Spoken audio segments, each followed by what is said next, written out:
You noticed in your experience with it, if somebody's doing what I'm doing right now, is it pretty audible, or is it a fault of just where we're putting them, do you think, or is it the actual equipment? Where you're putting it. Okay, so this does work to do this. But you don't do it a lot of the time. No, we're all guilty of that. One question, are there glitches where the sound is actually going out, or more just that people aren't getting right on the mic? Well, they move the microphone out, and then they have a discussion. Oh, okay. Got it. Yeah. But microphones are not that expensive that we can't put a microphone on each of you. And so if there is a discussion, we can hear rather than, oh yeah, we didn't move the microphone back and forth. Yeah, yeah. Okay. Thank you. Thank you.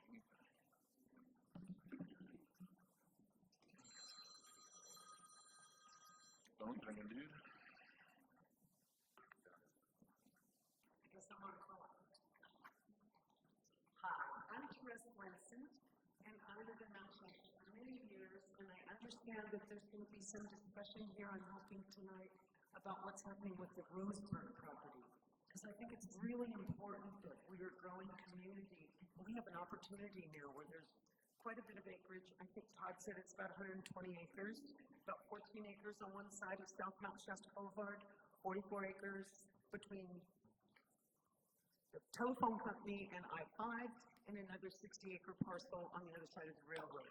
This is being considered for low-income housing, for development for retail, for other kinds of homes. But we need the whole community to know that this property has gone through the Surplus Land Act and is now available for development. So it was donated to the city, it's now available for development. And we need the community and everybody to find out about this. Nowadays we don't have newspaper. We don't have TV channel 15 where your local meetings are showing up. So we need to find a way to reach people. And I think we're talking about making these, I've been trying to get people to Zoom it. And okay, so that was one thing I wanted to say. Thanks, it's the holidays, and we're trying to develop a community here, and we just need to get everybody involved. Thanks. Hi, Kim.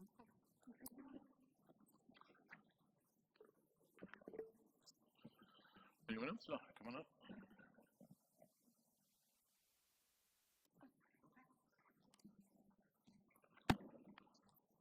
Hi, Aria and Shasta, half of the movement. Just want to say thank you so much to Jeff for coming for our last community dinner that we just hosted. It was a really good time for people to come and actually speak directly to someone from council and get questions answered specifically, because there's not a lot of time for that here.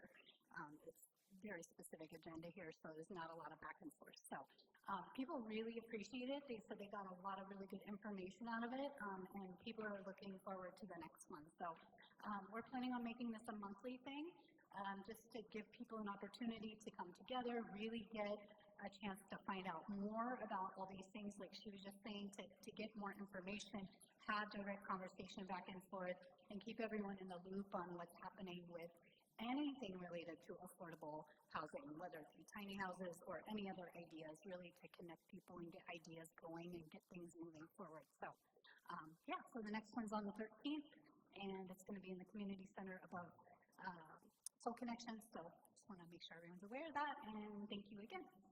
Thank you.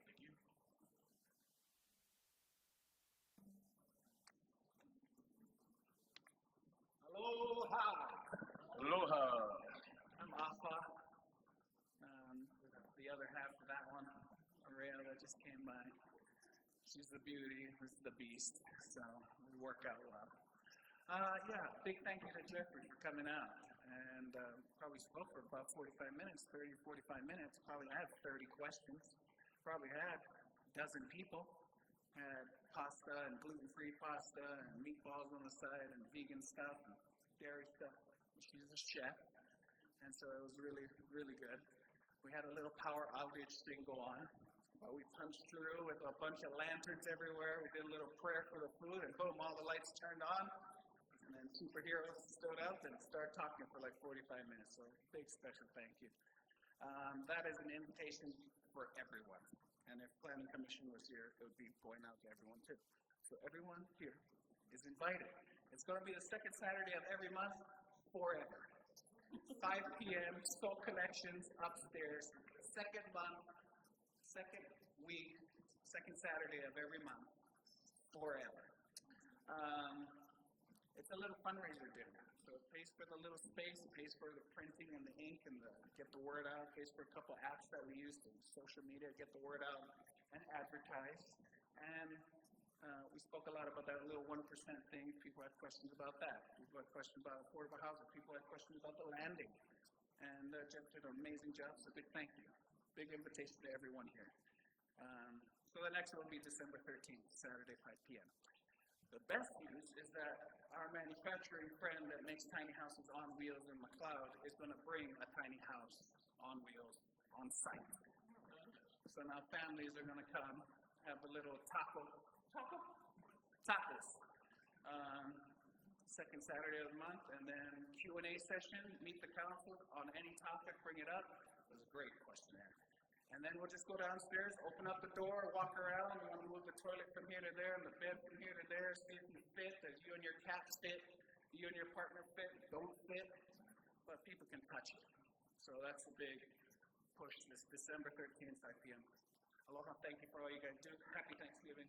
We love you. Keep going. Anyone else care to comment at this time? All right, seeing none, we'll close public comment.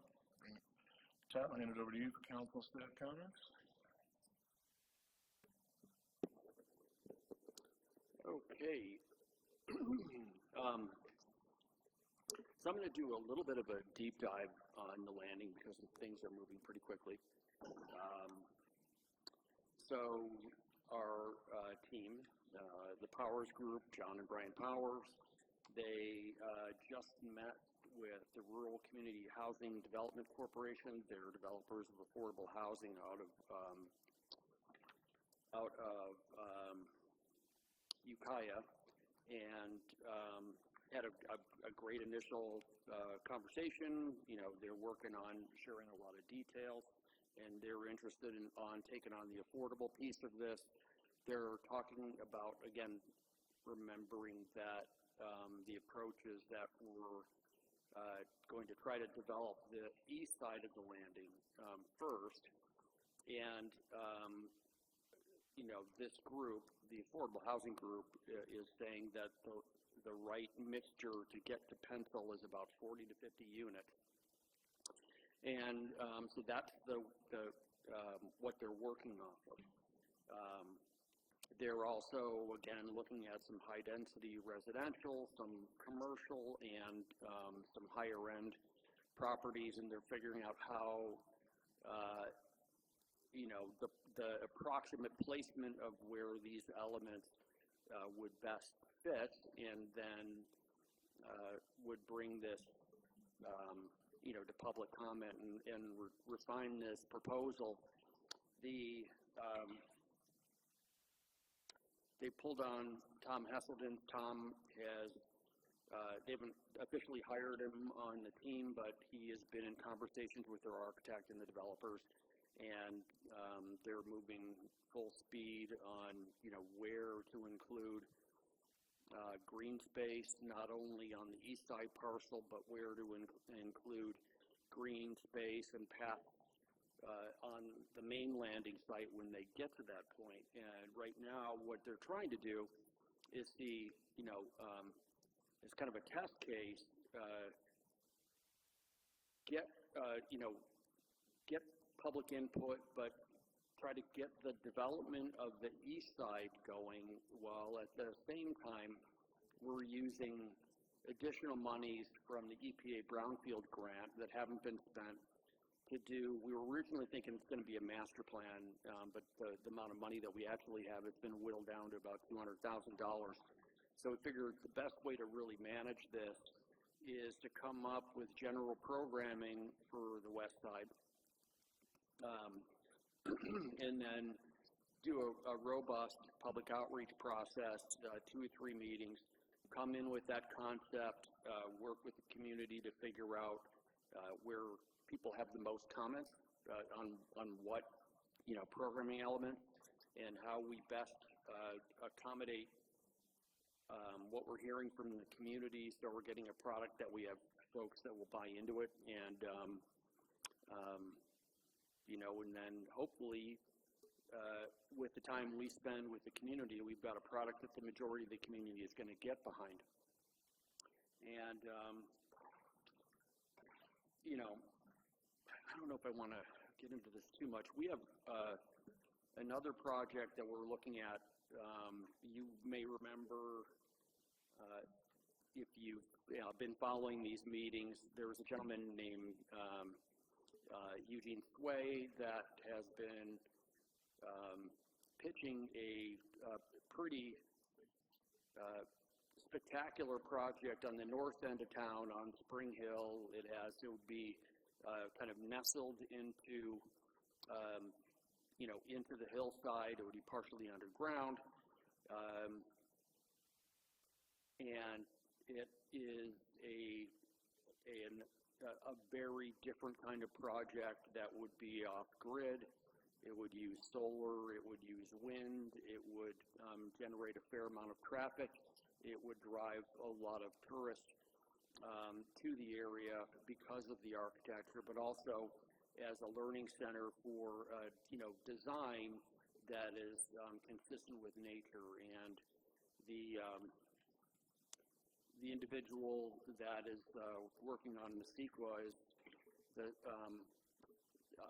the same gentleman who tends to fight what we do here on CEQA. So it's going to be interesting. It's going to be interesting to see how this really spectacular project that some may see as too big for the community or too far out there, how that fares in light of a somewhat minimal impact series of projects at the south end of town. And so I'm trying to figure out how to phrase this politically correctly. It's going to be an interesting juxtaposition, and everybody make your popcorn and sit back. Okay. With that said, the other piece of this is that the developers, we've had some initial discussions about the potential formation of a Melrose district, which is a community facilities district. And I don't know how much folks know about this. It's basically, it is a fairly common tool in California, and to form one, it's a very similar process to what we went through with the EIFD. You designate an area that you want to include in a public facilities district, just like you would for an EIFD. And you need to go out for a vote and say the majority of landowners are for this. In this case, if they have site control for all of it, of course, they're the sole vote. And the way this mechanism works is you go through everything the state requires you to, you get it approved, and you then are seeking anybody that is going to be purchasing a parcel on the landing site to carry the cost of a bond or whatever measure that they float to help offset the cost of infrastructure. And the individual parcel owners would, over a certain period of time, usually 10 years, would be levied a certain fee to pay off that that inclusion of infrastructure on site. And you do this, the bond, if it is a bond, is a low or no interest instrument, and it would be overseen by our public finance authority. But it's a pretty common tool. There's a lot to it that if they would prefer to go this way, it will take a lot of discussions, and there are many pros, and there are some things that the city and the community need to look out for in terms of the potential for hard left turns that we need to study carefully. Okay, so last thing, I don't want to belabor that we had last Wednesday a public workshop on Lake Street active transportation improvements. This is kind of the culmination of a couple years of work of planning to coincide with federalized money that we have for the full reconstruction of Lake Street from the on and off ramp up to about Rockefeller. And what we're trying to do is, with this planning work, is then to take this, engineer it. We're applying for a grant to do the engineering on this and try to fold it into the reconstruction project.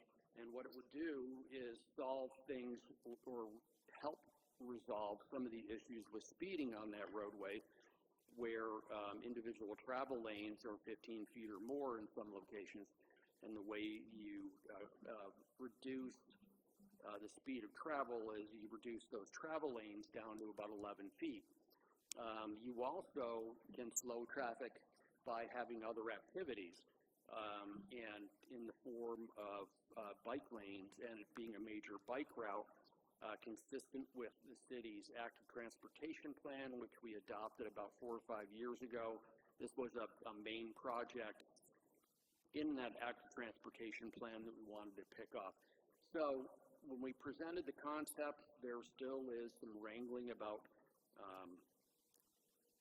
we've got a lot of extra space to work with when we've narrowed those lanes down on, what the width of the bike lanes should include, whether there should be plannings, for visual interest, whether we want to go with just, wider and protected bike lanes. But we have, the good news is we've got the space to accommodate bikes and make it safer for pedestrians, and it ultimately is going to tick off the box of finishing one of the major projects in the active transportation plan, slow down traffic, and make it more interesting and safe for those in vehicles, those on bikes, and those that are walking. And it is one of those things that also, I think that, first, our residents are going to appreciate it, but it's also something that our visitors are also going to appreciate. And it's one more way to build out that active transportation network, whether you're mountain biking or road riding or just want to walk safely. So my long-winded preamble, that's what I've got. Thank you, Todd. Any other staff or comment? Yeah, I have two things really quickly.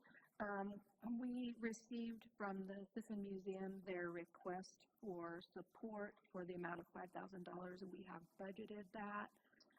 We were just wondering if you guys wanted them to come and do a presentation like they did last year. Sure. Okay, we'll get that scheduled. And then as we've been working through the fee process, looking at all of the city fees and reviewing where they've been for the last many years, in looking at the ordinances under the utility billing section, we realized that the delinquent utility bills have been being due on the 30th, and actually our ordinance says that they should be due on the 20th, which would allow for a little additional processing time in the accounting office as well. So we're going to send out a notice in the December bill stating that in January we're going to move the due date for the utility bills to the 20th, as the ordinance speaks to.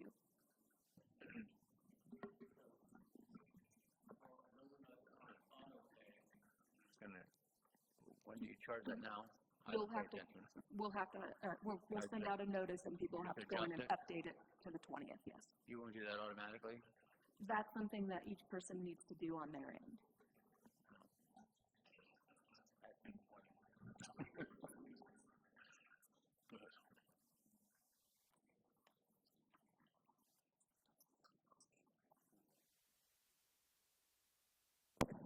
Thank you. There were a couple of comments during public comment time about about how we're not using our microphones so well. And the answer is, yep, we're not so good at it. But we're losing 500,000 to 600,000 a year for the last 3 years.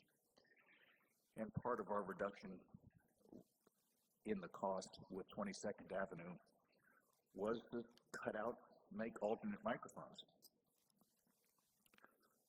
This also relates kind of back to somebody who said, well, we don't have a newspaper anymore, and how are we supposed to know what's going on with, well, how much money we're spending on advertising and how much money what's going on at the landing. And Rachel, I'm going to ask you for a link to the newsletter here in a moment for a heads up. We have a newsletter that has slowly been ramping up, and it has its link is on our website, and you can get a PDF sent to you if you sign up where? It's a long one, so get ready.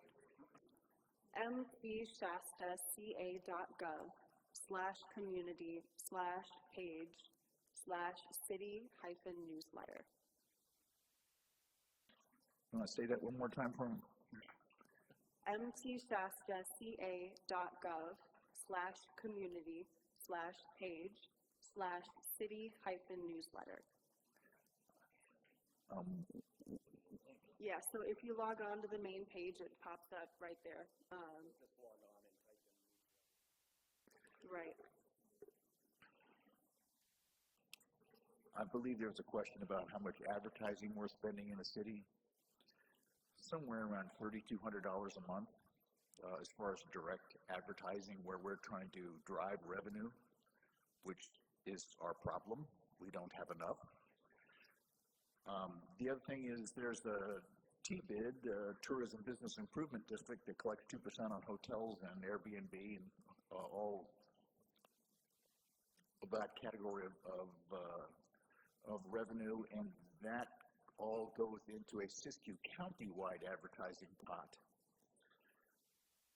And all that will lead us back to wanting to come to you all meaning all the constituency, in about a year for a 1% increase in sales tax, which I'll bring up again because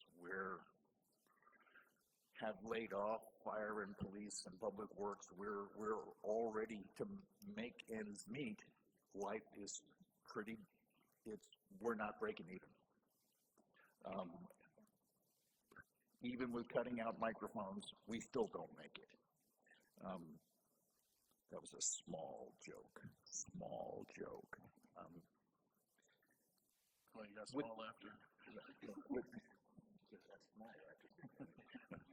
The landing, what's going down out of the landing is affordable housing. That group, Todd, am I correct to say that the group that is the only one that's gone through the process so far, in part will have affordable housing, some market, some reduced price, but not worker qualified, just general? Well, that remains to be seen in our conversations. And I think we've talked about in council numerous times that the hardest part is the missing middle. We've got tons of affordable housing subsidies, and market rate, pays for itself. They have been extremely receptive to the idea that we absolutely need workforce housing, and they're trying to figure out a way to make their model pencil where they can provide some workforce. In fact, and I don't want to get ahead of myself because it's sort of just a thought bubble, a little bit more. One of the things in our meetings we proposed as a way to get at workforce housing is if we had, we provided co-housing, and the idea where you have a bunch of people are living in the same place, they have their own room, but they have common cooking areas, common meeting areas, and one of our hoteliers would like to sell is the Lowe's in town, and they happen to have common areas. It's near the landing, but not part of it. They have been talking to that concern, and the last I heard, in their words, quote, we've already been able to negotiate their asking price down considerably, and their idea is if they purchase that and turn that into co-housing, since they already have common areas. So they're very aware that that's one of our main goals, and I think it's in their best interest, and they see it too, that if you're satisfying, that and bringing back living wage jobs, which are the two main drivers, if you're touching those two things in any meaningful way, you are more likely to receive a receptive audience from this community, and thus you're more likely to see your project approved. And so that's all being discussed. Thank you. And one last comment. I believe there's a question about, is that low-income housing down there? And the answer is no. That's the low-income housing is what's being built over on Chestnut and Alder, 24 units. That's income qualified as compared to potentially, anyway, worker qualified. And thank you, ma'am. All right, thank you. Any other staff and council comments? Go ahead. I just wanted to piggyback on some of the comments made by Todd about the Lake Street project. That was a great community presentation from Green Dot, and if anybody is interested in checking it out, it's the whole presentation is still available. It's Lake Street for All, and it's like the numeral 4, or lakestreetforall.com, and they're actually taking public comment until, I believe, December 7th. But it's really cool, and so log on there if you have any ideas about it. They're putting together all kinds of cool stuff, so I would definitely recommend checking it out. Okay. Moving on to committee updates. Todd, anything to report? Or? Committees, the DEAC is the main one. They have put that off until December. That's the main one. We had a library expansion ad hoc committee meeting scheduled, and there was a little bit of a snafu, so we're trying to get that rescheduled as soon as we can, but we haven't had anything that is worth reporting. Okay.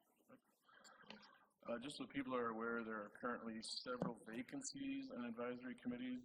So we have one vacancy on the Planning Commission right now, 2 vacancies on the Beautification Committee, and 2 vacancies on the Downtown Enhancement Advisory Committee. So, let's move on to consent agenda. City manager recommends approval of the following consent agenda items.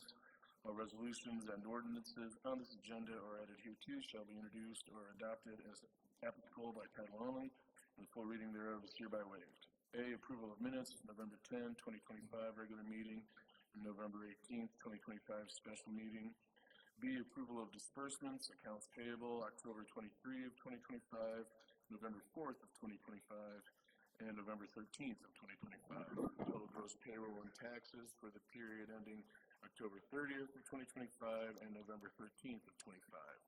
C, the investment report for October 30th of 2025 and November 13th of 2025. And D, approval to purchase wheel balancer for $5,933. Do I have a motion? Move to approve consent agenda items A through D by title only. Second. All those in favor say aye. Aye. Aye. All opposed? None? And then moving on to the rest of the agenda. 8, presentation by Thora. Todd, if you want to do the introduction. Sure.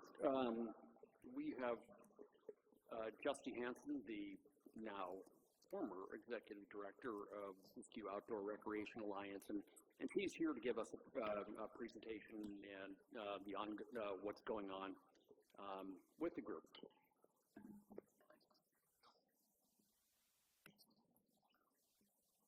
Everyone, for having me. Is my slideshow up? Is it coming up? Okay. And then will I be moving the slides, or will you?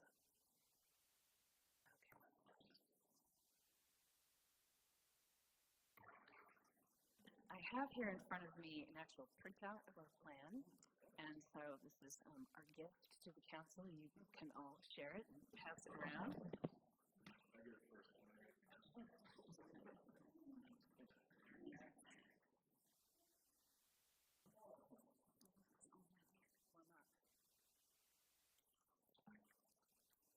So thank you again for having me here. I thought about presenting a couple weeks ago because we wrapped up the planning process this spring, and we're now wanting to share it with the public, get it out there. It is a sustainable recreation planning project. It was a 2-year project, and it was funded by the Sierra Nevada Conservancy. And the purpose of the project was to look at what is working, what is not working, what do we want more of around recreation in our communities in South Siskiyou County. Because we do know that recreation really is a cornerstone for rural, vibrant, healthy communities. It attracts visitors from all over who shop in our stores and go to our gas stations and eat in our restaurants and stay in our hotels. So recreation supports our local economies. It's how we educate our youth. It's how we connect as community members. And I'm going to stop really quick because I think he's getting ready to put my slides up. Maybe, maybe not. Anyway, I'll just keep chatting away here. It's how we keep our communities healthy, and it's really fun. Recreation is really fun, and we have a unique opportunity to, I think, really capitalize on the recreation opportunities that we have in South Siskiyou County. There truly are not very many communities where you have world-class skiing, 12 miles up the road, and a downhill ski area, and a Nordic ski area now with a lodge, and then all the backcountry skiing. I mean, the list goes on, and I can talk about that a little bit more when the presentation is up. But just a little bit of history about the project. So it started, we were funded in 2023, and again, it was through the Sierra Nevada Conservancy Recreation and Tourism grant, and we finally finished the project this spring in 2025. So it was 2 years of working together, and the project really, we focused on forming a recreation committee. So everything that we did along the way in terms of collecting data around recreation and all the public outreach was informed. We submitted all of the information that we gathered to our recreation committee to provide feedback. And Todd, I think you attended some of our meetings. Yeah, it was really fun. I mean, we don't have a lot of action going on in nightlife in Mount Shasta, and so we would do these public input workshops in all around South Siskiyou County, and the rooms were packed. We'd provide wine and beer and food, and sometimes we even had music, and it was really fun to get public input on what they would like to see around recreation, and then, of course, what some of the concerns were. So we did public workshops. We did a lot of interviews. Some of you here were interviewed again on what's working, what's not working. We did some focus groups, so we talked to private business owners to find out what's working, what's not working, what did they want more of in terms of support around running their businesses, their recreation businesses. We did some working groups, and then we also just gathered a whole bunch of research and data around recreation. And the Forest Service was really helpful around that. And then at the community workshops, and then we also sent this out to the community, got to then, submit all of their ideas. We had, I want to say, it was a couple of 100 different projects that people wanted to see happen in Siskiyou County. We have, I think, about 80 total, and then there were 6 highlighted projects that the community voted on. And what we did was we initially started off with looking at the state of recreation right now, and we looked at economic development, equitable access, climate change and fire mitigation and how that relates to recreation, maintenance and stewardship were a big one, land ownership and access, and then also funding and governance. Well, I'm glad I printed out my presentation. So I had a nice little kit for you, but I guess it's not coming up. So one of the results of of the planning process, oh, there it is, it's almost up, was that we developed a lot of community partnerships. So as part of the project, we started a beer on the bench meeting that we did quarterly, and that was all around trails, trail maintenance. So all the trails groups would get together and talk about what they were doing in terms of trail maintenance and trail development. We also hosted the Single Track Summit, which was a conference that was related to mountain biking and mountain bike trail maintenance and development. Excuse me, and we had people from all over the West Coast, trail organizations from all over the West Coast, and some representation from the state, which was really nice. And then we also started the Winter Road Access Group. So that was a group that was formed to just keep the community informed about what was happening around the plowing with the Everett and Castle Lake. And the county says they've got this new big burly piece of machinery, and so we're keeping our fingers crossed that it's going to stay plowed this winter. So the priority projects that the community voted on, so we broke the plan down into two different areas. So there were projects and programs. So the top voted projects were the regional town-to-town trails concept. So that was this idea of linking Weed, Mount Shasta, McLeod, and Dunsmuir via multi-use trails. And the idea was that we could brand this trail, that there would be branded trailheads in each community, and the trailhead would have QR codes to the different restaurants and hotels where people could stay, and then people could come to our area with their e-bikes or their, what they call in Europe, bio bikes. Like if it's just a normal bike, it's called a bio bike, because it has no engine. Or you could hike, or you could ski, however you wanted to do it, or ride your motorcycle. And it would be a big tourist attraction. We think it would be a really nice way to promote our area. There was also the Dunsmuir Hedge Creek Falls to Mossbury Falls Connector Trail. That was a big one. The McLeod Around the Mountain Trail. So that was a really popular one. So looking at literally having a trail, a hiking trail, and who knows, maybe it would even be bikes too, around the entire mountain, and I think that would be a pretty major attraction. So a lot of this is all, I mean, it's all about fun and it's recreation, but really this is, everything we're mentioning here is all economic development related. And then the Lakes Ski Delta Bridge, that was the big popular one, and then a trail from Weed to Black Butte, which is included in the regional town-to-town trail. And then the programs that all of the, the community voted on was a fire mitigation and trail maintenance development program, and then just really focusing on winter road access. All right, so I really wish you could see our really beautiful slides, but that's okay. I'm almost done here. So some of the challenges that we came across in the planning process was around land ownership issues. And unfortunately, well, we had a connection with the private landowner that owns a lot of the property between Mount Shasta and Weed, and then Dunsmuir and Weed. So we literally were hoping we were going to start planning the next steps on the town-to-town trail, but that private company decided that they're going to close their land off to public access in the summertime due to fire concerns.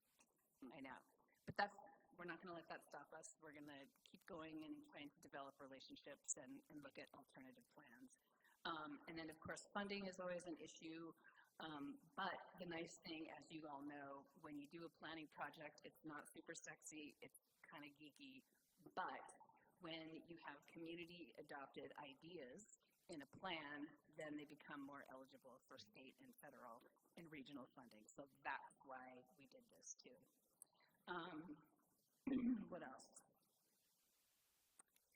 The public access is the big piece. So we are now looking at funding to just really focus on how that works.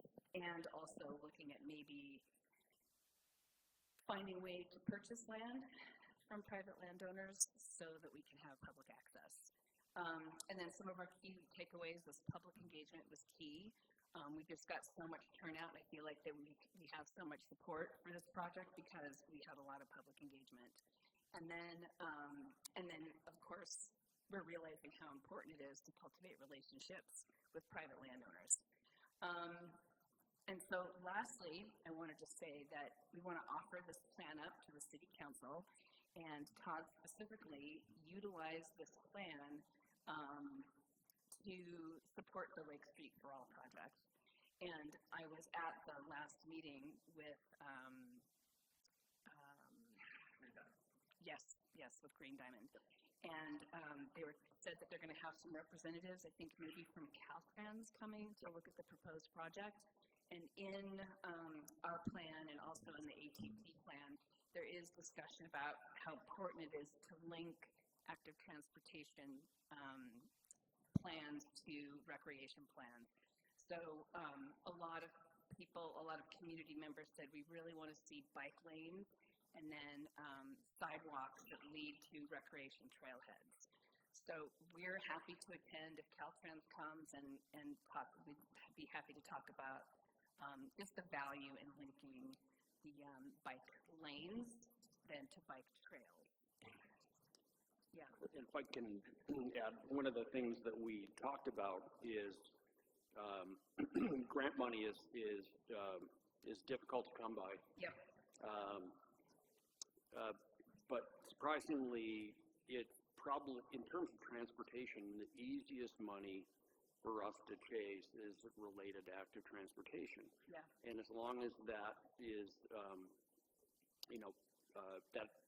that opportunity is there, it seems like we need to capitalize on. And just one comment, BioBike? Yeah.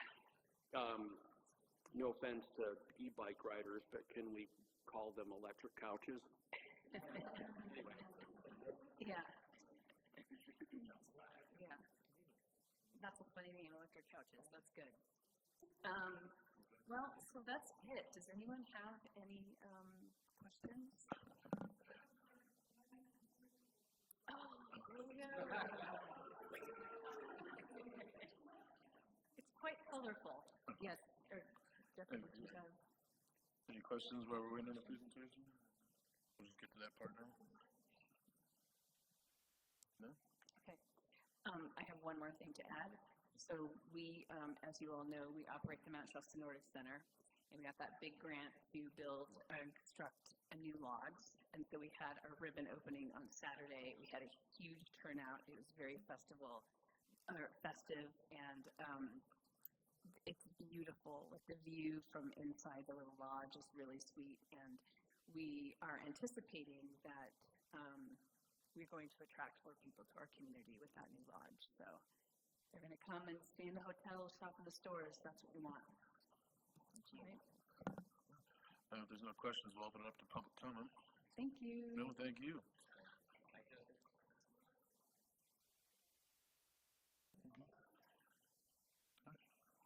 No comments?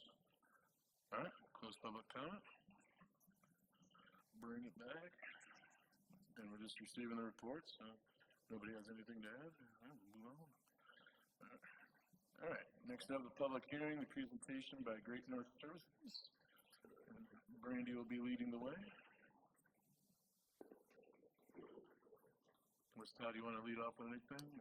No, just to introduce Brandy, and we've already done that, but it is a look at our, likely community development block grant request for this cycle. So my name's Brandy. I work with Great Northern Services, and I'm the Community Development Manager.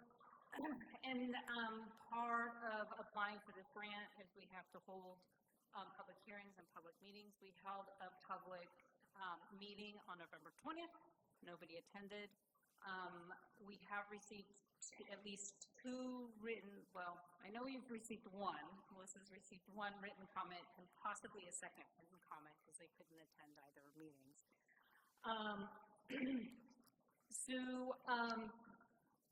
I'm just going to read through this. It's going to be the easiest way, and that way everybody knows what's going to go on. No further notice of funding availability eligibility for the Community Development Block Grant, CDBG, was released on September 30th. The application deadline has been extended.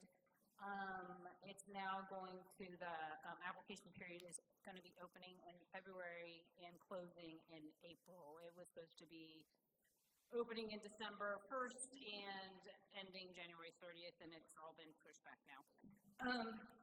So this also gives an opportunity for the public to make a comment about this CDBG project, the proposed one, what other programs they would like the city to apply for, and describe past projects. The state allocation has been reduced to $27 million this year.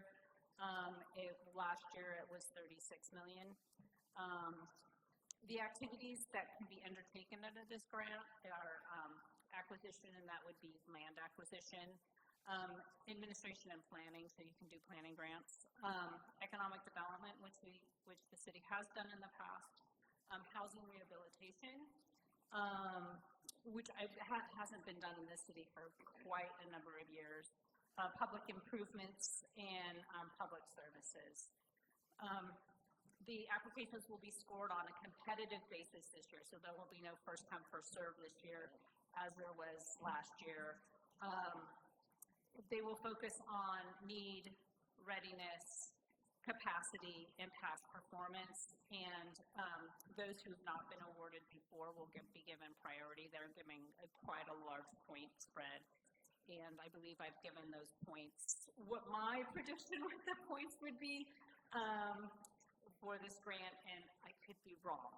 So it's all up to HCD what they decide they want to do. The total amount of applications for public and public services shall not exceed one each, so you can do one public service, one planning. You can do one economic development or one housing rehabilitation application. And you can do one infrastructure or public facility project. And you can make a total of 3 total, so each one of those you can do a total of 3 applications. So the award limits, the request for planning and public services can't exceed $300,000. Projects, which would be the public infrastructure construction, so that's the construction, that's not the planning part of it, would be $3.3 million. Those actually have to be shovel-ready projects. And then the program limits are $1.5 million, and that would be the economic development or housing rehab. And I've already gone over what the application start and stop is. Those have changed since this was published. They haven't put out a new schedule yet. I don't know if this is still valid. The awards are expected to be out in July of 2026, and they're going to start on a rolling basis with the standard agreement, so the contracting in August. From being on the office hours with HCD, it seems like that was some sort of hard, fast deadline that they had to meet, because they also have to meet federal guidelines of when they have to expend funds, so that kind of trickles down to the jurisdictions, and so that they have time to also process everything in the end, at the back end of theirs. As we all know, we all have to do back end stuff when our grants are finished. The city expects, actually only submit one application. I didn't modify that correctly. And that's the Mount Shasta Boulevard Master Plan, which was also submitted last year and was rejected due to a threshold requirement that was not met. We believe that threshold requirement will be met this year, and so we don't believe there will be any threshold requirements that we can't meet, and therefore we're planning on going ahead with that. The estimate for the grant application is going to be $300,000, so for the full amount of the grant. Great Northern will be administering the grant. We're assisting with writing the grant, and we'll be assisting administer the grant. traffic engineering firm will need to be procured because that's out of PACE's procurement. So, I mean, that's out of their scope of work. They don't have an engineer to do traffic. So past funding that has been done, we have, as you, I don't, some of you may know, but we're doing our third and final year of senior snow removal. That's been a very popular program. I would imagine you may have heard from some constituents that they would like that to continue. That is, up, again, up to the city. So that is the final year. March 31st is a hard deadline for us, so if it snows in April like it did this last year, we can't do it because we actually have to close out this grant, and we can't have any expenditures, or we're cutting our expenditure time really close on that. In the past, we also did, Mount Shasta was the lead administration administering the grants for the CDBG COVID era funding. And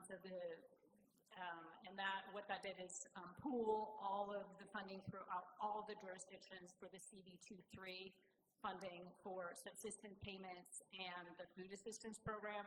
That was hugely successful. That was headed by Siskiyou Economic Development Council with Great Northern implementing the two programs, since that's sort of in our wheelhouse. I believe the EDC also did CB1 with some micro-enterprise grants as well for the local businesses that were struggling. And the last one that I knew about was the Pine Street Water System Improvement Project, which replaced some pipes down on Pine Street. So with that, I believe that's it. And if anybody has any questions. Any questions? Go ahead, It says that the city expects to submit 2 applications, but okay. we were considering 2, and then at the last minute we pulled it, and so. Would the library fall under this? It looks like we're leaving some possible money on the table if we're only doing one of the 3, unless I'm reading this wrong.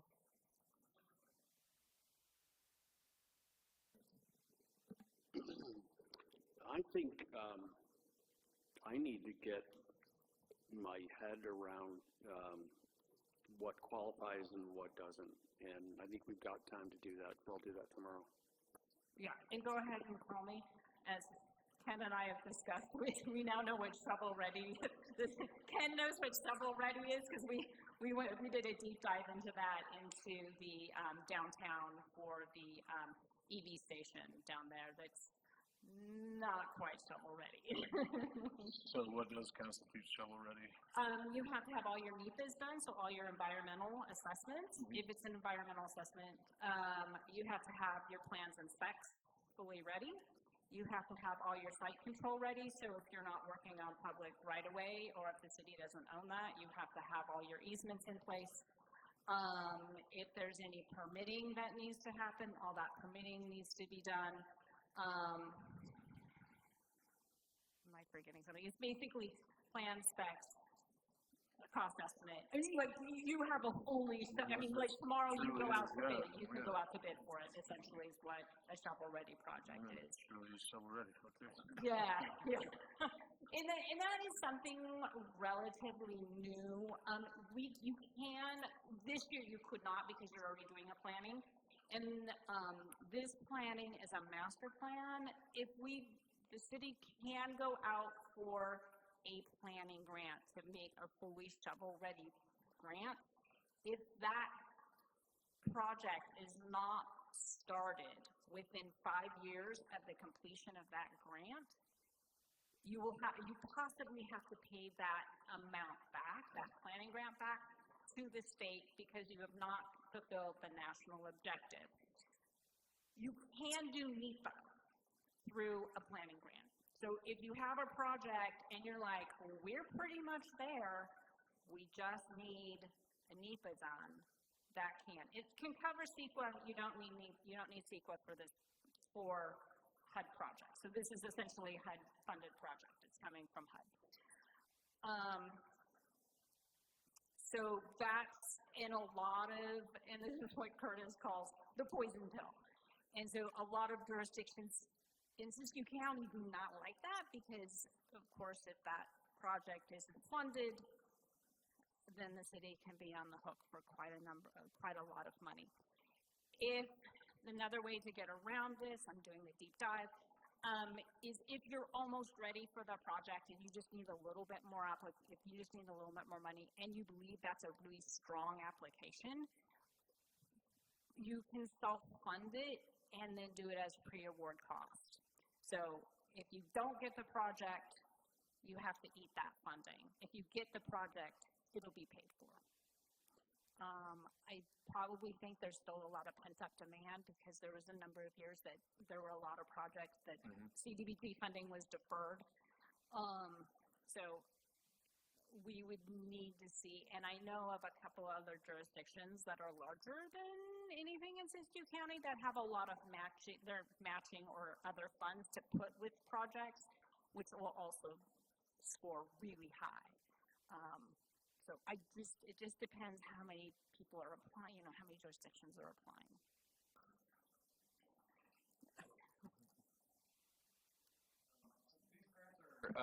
Available every year, but with a different amount of money from the state each year, correct?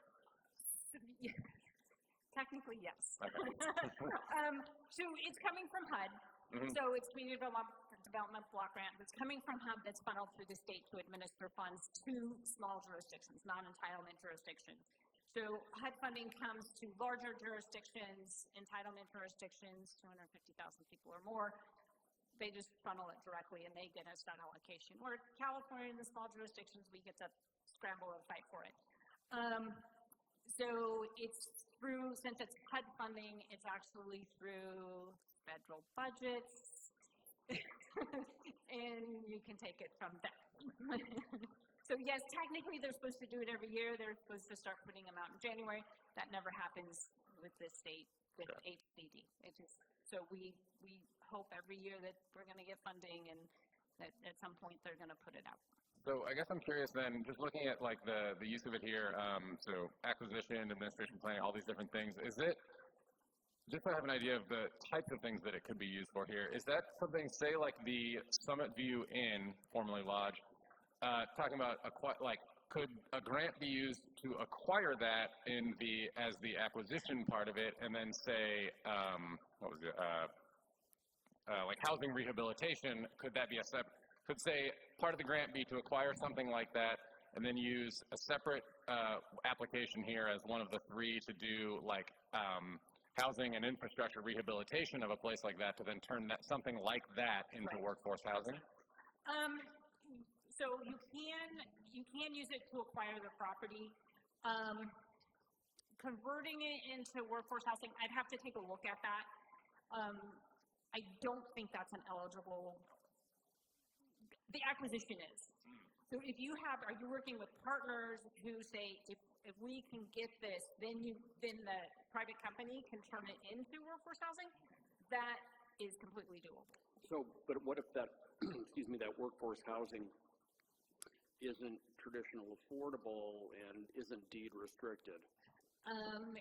It has to be available to low to moderate. So part of the national objective for CDBG is to assist low to moderate income people or households or eligible. So if you were going to turn it into senior housing, yes, because they're deemed as categorically eligible, but you would still want it to be low to moderate income. So you can't just technically say workforce. What if we, cause, the idea here being to attract folks of, 20s and 30s, and it is, like, I guess the best way to put this is 60 to maybe 80 to 140 MFI. It has to be, it's 80% or less of the area median income for HUD. So, and I don't. So affordable. Yeah, it has to be, they have to be able to afford it. So anybody that can afford basically HUD housing in Siskiyou County, that gets those, or has those Section 8 vouchers, they're essentially who you're looking at to put in those. And although you don't need it, you would need a deed restriction on that for at least 5 years. Any more questions for Brandy before we do public comment? All right, thank you, Brandy. We're going to turn this over to public comment real quick. If anybody has anything they'd like to say.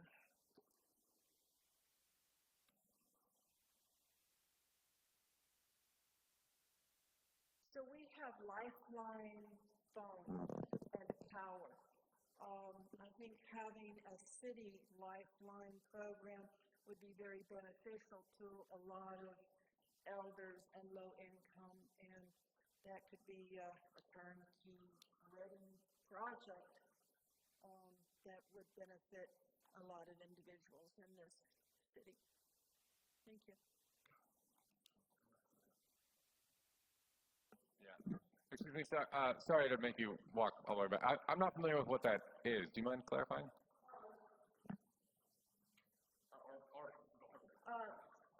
Lifeline looks at your income, or if you receive certain services, or like if you receive Social Security, then your phone bill is reduced by X amount. And your power is the same way. And yearly, you fill out a form saying, I qualify, or this is my income, and then you're certified for the rest of the year to receive that discount.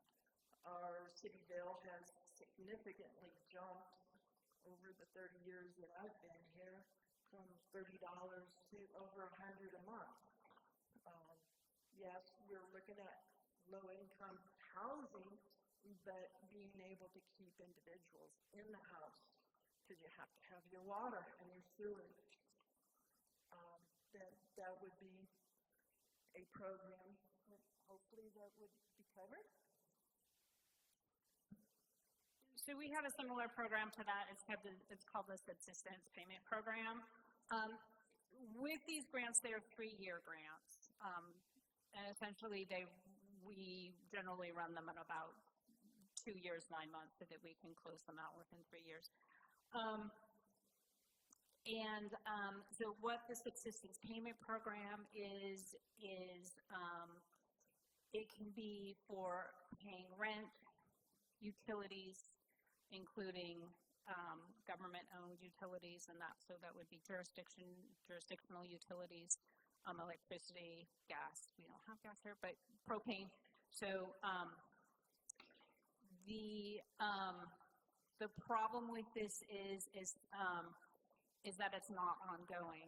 You can help the individual household for 3 consecutive months, and then that's it for the entire program.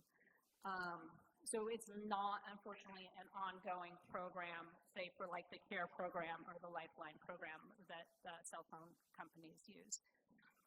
But another jurisdiction in Siskiyou County is going to be doing that for their utility system, because they're having a lot of delinquent payments. So that's what we did for CB23 as well, is that we did a subsistence payment program throughout the county, and that covered a wide range of rent, utilities, mortgages, etc. So it was a good program then.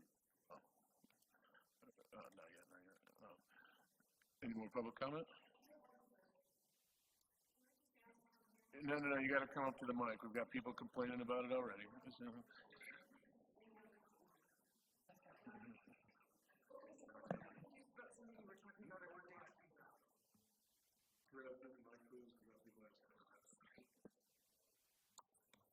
One of the words I heard kicked around, and I want to clarify, grant acquisition, that they could, for example, the Loge or the Summit, because they're neighbors, could acquire the land, but work courthousing wouldn't qualify, if I understood correctly. But then you made a comment that somebody else could purchase the land and maybe do it another way. So does that mean we're using a grant application to acquire the land and then possibly somebody on the other end that wants to buy it and change the use? I just want to clarify if that can compromise the...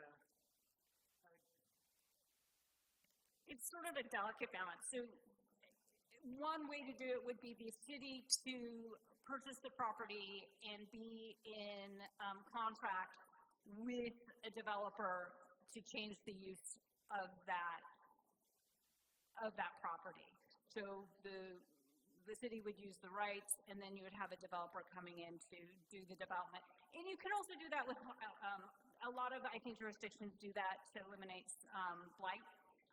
If they have a large blight program, they can acquire the property and then that way clean it up and then go out to open market and sell it.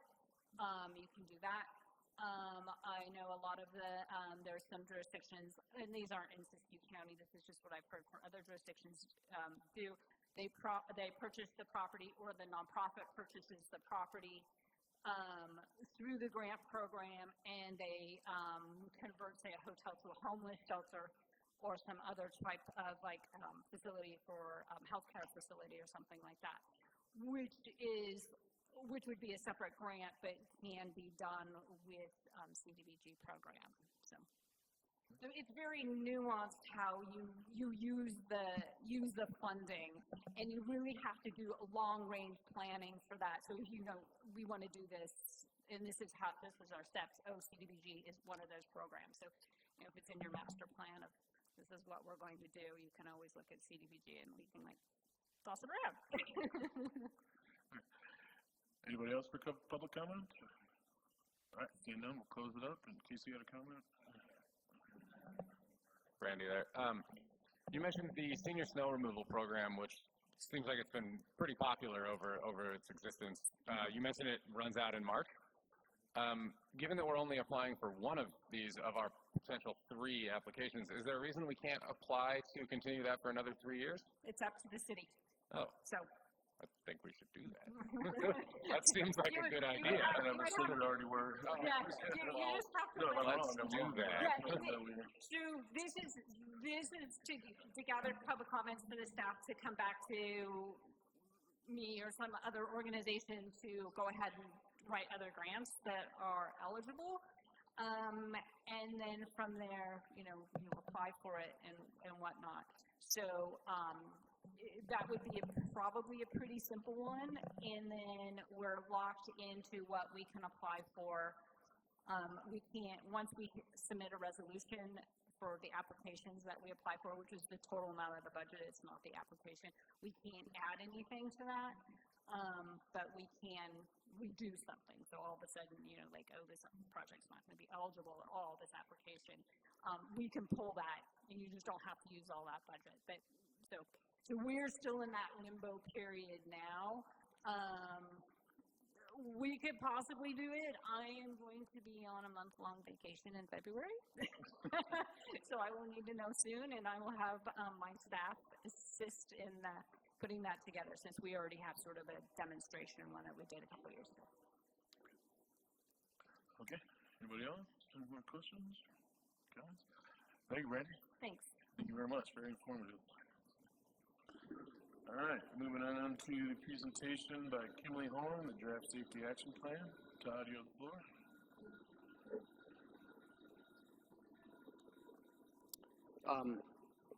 So we need to postpone this presentation until mid-December. It appears that the directive to hold a hybrid meeting never actually got to the production company. Oh. And so they've been left scrambling to try to make this happen, so I've let them know we're going to need to be back in December. Can we have the microphone turned down over here? Move to postpone this meeting, reschedule this agenda item to December 15th. Second. All those in favor say aye. Aye. Aye. All opposed, none. All right. Moving on to number 11, the mobile home parks rent stabilization. And Kim, you have the floor. This one's for Todd. Good evening. Okay, so the last time, so this is actually a continuation of an item that was discussed in October. We had some residents come forward and discuss, there were some concerns about rental rate increases, and so council asked staff to kind of look into the matter and really kind of take a deeper dive into what the reasonings are, whether or not they're acceptable or out of bounds. So between then and now, staff has actually asked anybody who has concerns at the Shasta Horizons Mobile Home Park to come to us with documentation, rent receipts, invoices, things of that nature, to just demonstrate exactly what's going on. I think as a part of this exercise, there were also communication lines that were open with the property manager. So since then, the property manager has also come forward to talk to individual residents and connect the dots in terms of what the rental increases are, why they are the way they are, how those are in compliance with civil codes and tenant laws and things of that nature. I believe residents now are also aware that there are initiatives that the property manager has put into place in terms of reducing rents for people who qualify for it, maybe also having long, I think, multiple year lease agreements. There's also reduction in, trash dumpster fees, things of that nature. So I think the bottom line now is that residents have an open line to the property manager, and there are discussions being had, and there's a better comfort level now of what those rental rate increases are and how palatable they are, and there are ways to address the rents going forward, and there are mechanisms in place. As of right now, I do not believe that there is a need for rent control measures at this time, but staff is officially looking to council to let us know whether or not you want us to keep looking into it or not. But as of right now, it does look like the mobile home park property manager is providing notices with appropriate timelines, and they're not exceeding what's permitted under state regulations. If I can add just a little bit of color commentary on this, the HCD is a regulating agency.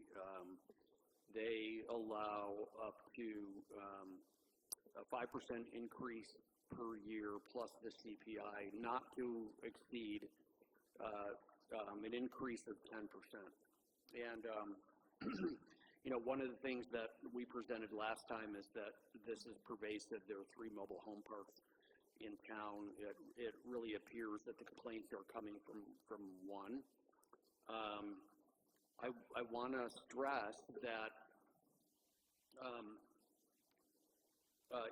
one, thanks for all the residents that scrambled and got us all their information. It is consistent with what the property manager put forth, and by no means do we want to minimize that those that are on a tight budget aren't stretched by this. And so really the question that comes down to for council is that even though the park is consistent with HCD and state law, does council want to regulate this particular park or the city further than go further than the state law? Questions from anybody? Yeah, so I'm looking at this this chart here. I'm assuming that these unit numbers and then the rents, these were the data that was provided to you by the residents of the park here. And so I see that it's got the percent change, and most of them are right around that 9%. But one of the things that the residents made clear to us was not only are they raising the rent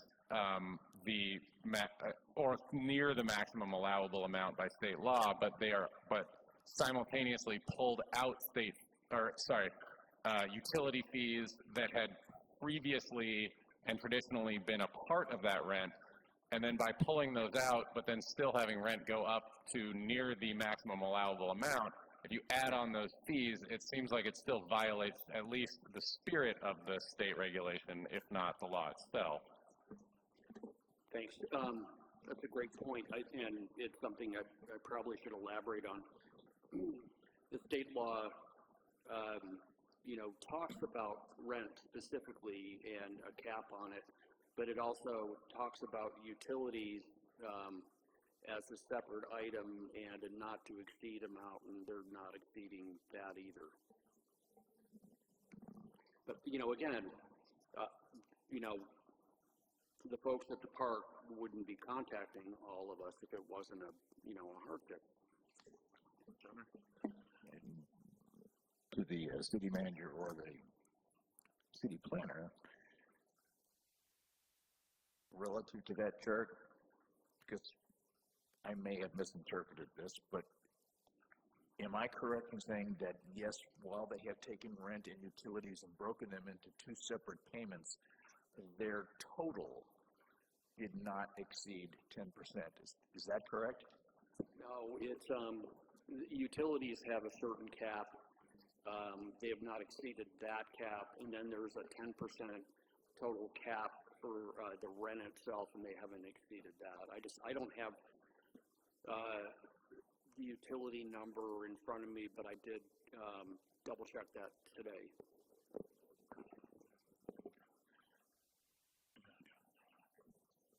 So it's the city's recommendation that the state law and that they're working within that state law, and we should probably be fine with how it stands. Correct. Okay. You know, and Just wait to see if it does get worse, or if they, I want to be careful and mindful of the impacts of the residents out there, but there was one point that was made by the management of the park, and that is that the park has never been at full capacity, and if you know you raise or you lower rents to such a rate, does that precipitate one of these providers to move out because they can't make their margin?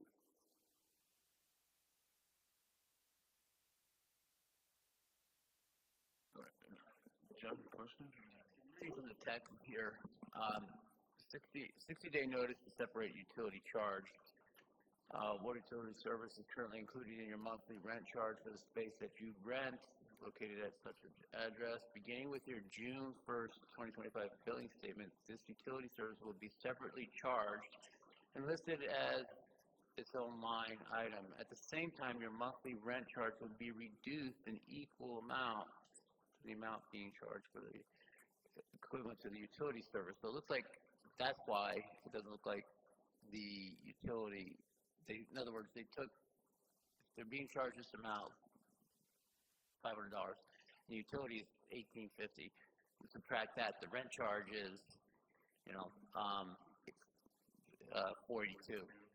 And then we'll go from there as far as increases are concerned. And you said that it looked like the utility charges were not being increased. Yeah. So I have a feeling that Joshua Welch, regional manager, has been careful to, looks like he's been careful to adhere to the law. That's what this report reads to me, this item. It does, and clear they're maximizing their ROI as much as they can, but they're still within bounds. So are we suggesting more of a wait and see at this point, that they're not doing anything wrong, but let's just see if it continues? I think a couple things. I mean, there is, so they're in compliance. Do we want to go further than that? That's one. And, all of a sudden, and it's great that they've offered some relief for those that qualify for it, but it's it's a certain percentage, and it's for a 3-year period, and I don't think anybody is under the illusion that once there is no light on this, that goes away. But we deal with it at that point. I also, now Joshua knows that he's being looked at regarding this. People complained, city council and staff got involved. I'm going to assume he's going to be careful not to exceed the statutory limits. But maybe you remind him that you need to check on this. All right, any more questions? On a regular basis. All right, we'll open this up to public comment. Anybody wishes to throw in 2 cents? Seeing no, we'll closed public comment. So at this point, it's just to provide direction to staff, but it kind of sounds like we're just going to kind of wait and see more than push for any changes. Am I reading the table right here with everybody? I think staff should stay in touch with Joshua Wells. Well, that part, yes. Yeah. Wait and see and be vigilant, make sure nothing's getting too crazy here in the next year. Okay. And if anything Kim. changes, we can report back also. Okay, gotcha. And then, of course, the residents can still contact us if something does change that they don't like. All right, moving on to number 12. Thank you, Ken, for your patience. Approval of contract with Robertson Bryan to study adjustments of wastewater treatment plant zinc limits. And can we get that mic up for him? There we go. Mayor, members of the council, as you're all aware from past discussions, we've been having difficulty at the wastewater treatment plant reaching the levels of zinc removal that have been dictated to us by the discharge permit issued by the water board. We've had several we're actually doing a two-prong approach. This is one prong. I'll just touch briefly on the other, which is legislative approach. We had a tour of the wastewater treatment plant here back in October. Present at that meeting was Bruce Ross, who is a legislative assistant to Megan Dolly, our state senator. We brought this problem up to him. Also at that meeting was Patrick Palupa, if I have the name right. He's an executive officer for the water board out of Sacramento, and he understood our situation very well. In fact, went to bat with us with Bruce Ross, telling us how some of these rules are just really, they weren't put in place for plants like ours. They were put in place for plants that were grossly out of alignment with the discharge requirements, and we've kind of been caught in that same net. So I'm hoping maybe down the road we'll see some legislative relief, but that's not going to be immediate. That's anything like that's going to take a while. So in the meantime, we are also working on seeing if we can adjust the zinc and copper removal levels are arrived at through calculations based on parameters including the minimum flow rate of the Sacramento River, the maximum effluent inflow rate into the plant. These are numbers that they're very conservative numbers were used. I'm not going to tell you I'm smart enough to understand all the calculations, and the water board's very close to the chest on how they interpret those. But I think there's some room to adjust the discharge limit if we can modify those parameters. Things we can do like it uses a minimum flow rate of 40 CFS for the river for the wintertime when we discharge. When that was originally done, we didn't have access to the flow rates coming out of the dam.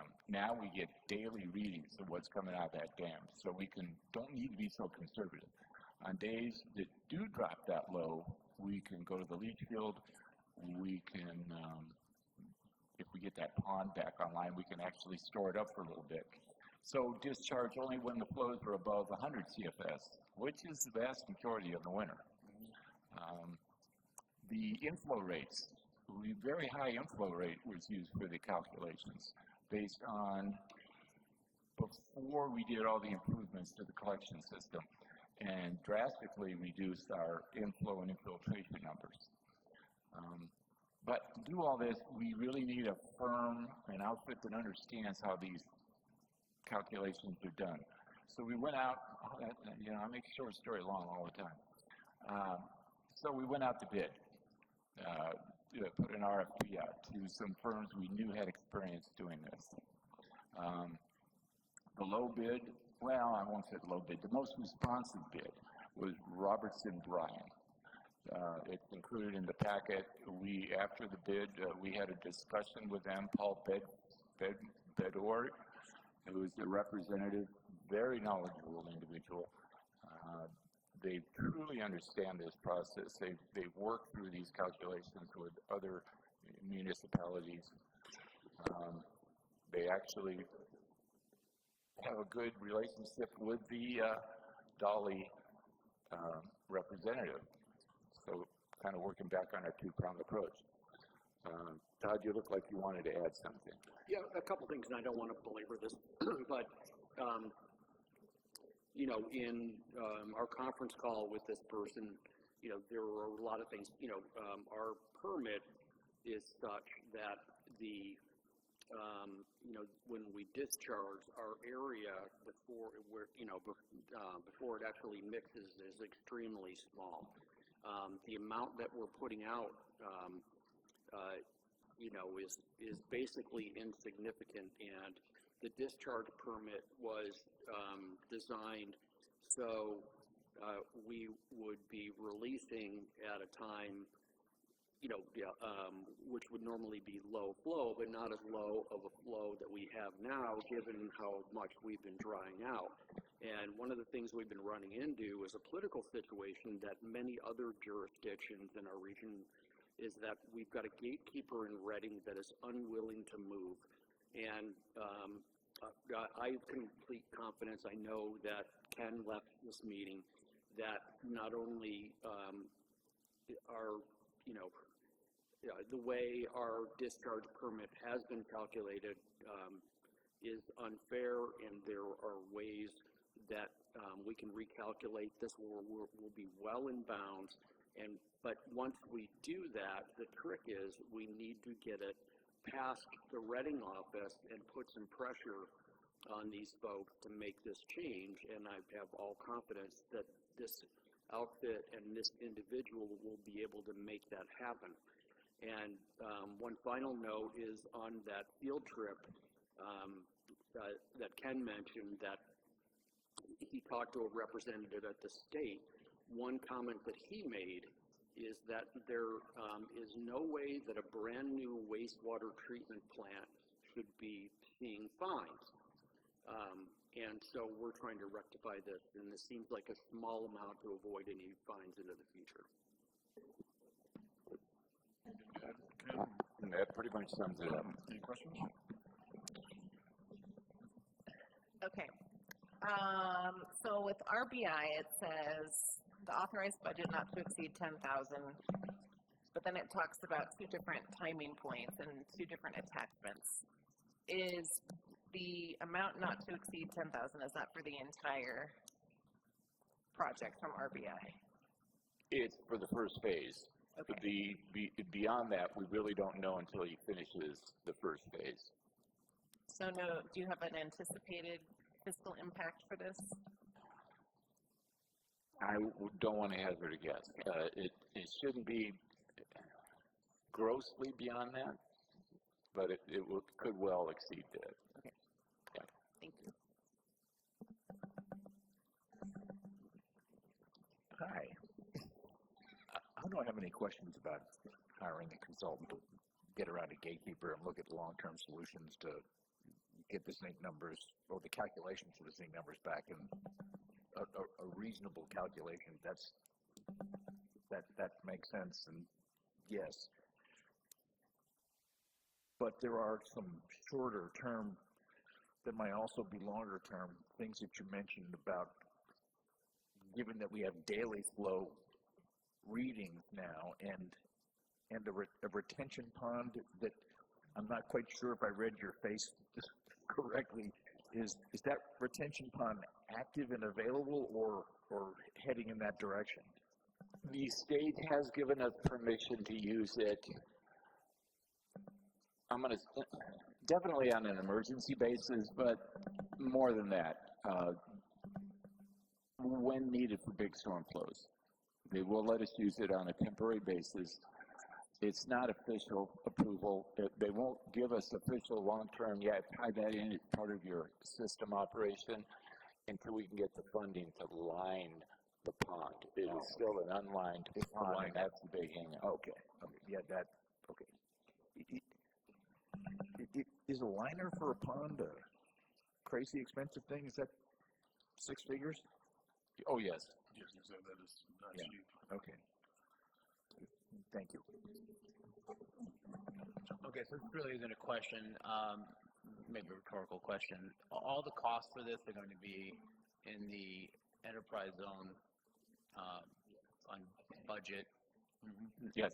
And as you'll see later on this evening, that fund is relatively flush with cash. Yeah. This would be a worthwhile effort to resolve our problem, because there really isn't anything else that we can do. We can't really change the plant, and we can do interesting things with the help of this outfit to make these solutions you mentioned with the pond and so forth, and timing the discharges work in our favor, not to be fined. That's the hope here. And they help shepherd a solution that avoids fines. Yeah, basically. With what we have. And just add on kind of what Todd said, this firm is not only knowledgeable in how to do that, they're also skilled in taking it, acting as a representative with the state to get their attention. Okay. Any other questions? All right, we'll open up to public comment.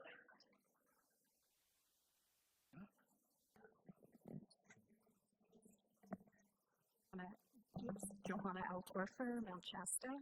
I just have a couple of comments. One is I would like to know if it would be possible for our city to use the text alert system that we use for snow plows, to have cars parked off the street for snow plows for when we have water issues, because right now we've been getting letters in the mail that are about 30 days after the fact, informing us that we have a water quality issue, and oftentimes it's not anything significant, but every once in a while it is something significant, and we have this system in place and we use it for snow plowing, and I'm assuming that our water quality is not going to be bad that often to be a nuisance. So I'm hoping that we could use our text alert system for this very important matter, because a lot of people... Does this have anything to do with the zinc levels, with the company we're hiring right now, or is this just, because we're not talking about off-street parking, we're talking about zinc. No, I'm copper, talking about water quality alerts, yes. So I'm talking about the zinc levels are... Sorry, that doesn't have anything to do with what we're talking about with hiring a company to take care of zinc and all that. This should have been something during public comment. Sorry. Oh, okay, sorry. I thought this had to do with, This has to do with hiring a company to take care of It has to do with the wastewater, not the water. Oh, not the water quality. Right. I'm so sorry. I misunderstood. Okay. And then I guess the only other question I have is, what is considered insignificant for the different levels? Because there seems to be like a fudge factor, so, and I'd be curious to know how that works. Okay, sorry, John. Okay, thank you. Let us know about the parts per million. You guys ready? I couldn't tell you right now what exactly is in our discharge permit. Okay. All right, thank you. Sorry about that.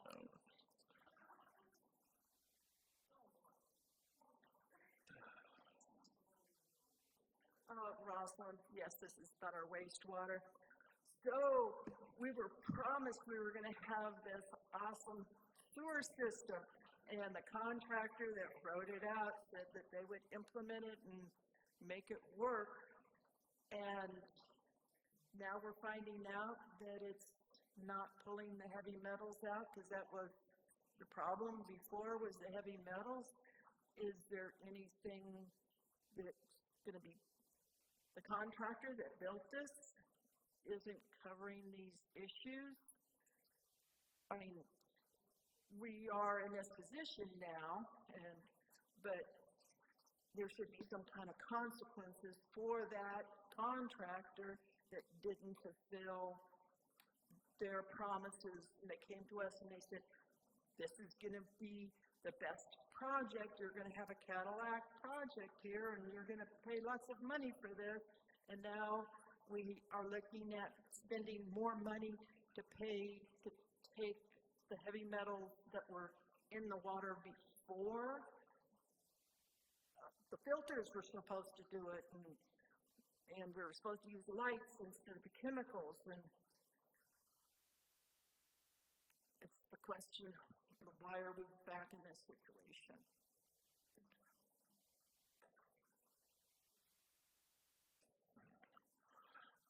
Any other public comment? All right, seeing none, we'll close it up, bring it back for discussion. Maybe staff can clarify the contract. Apparently, there's no warranty.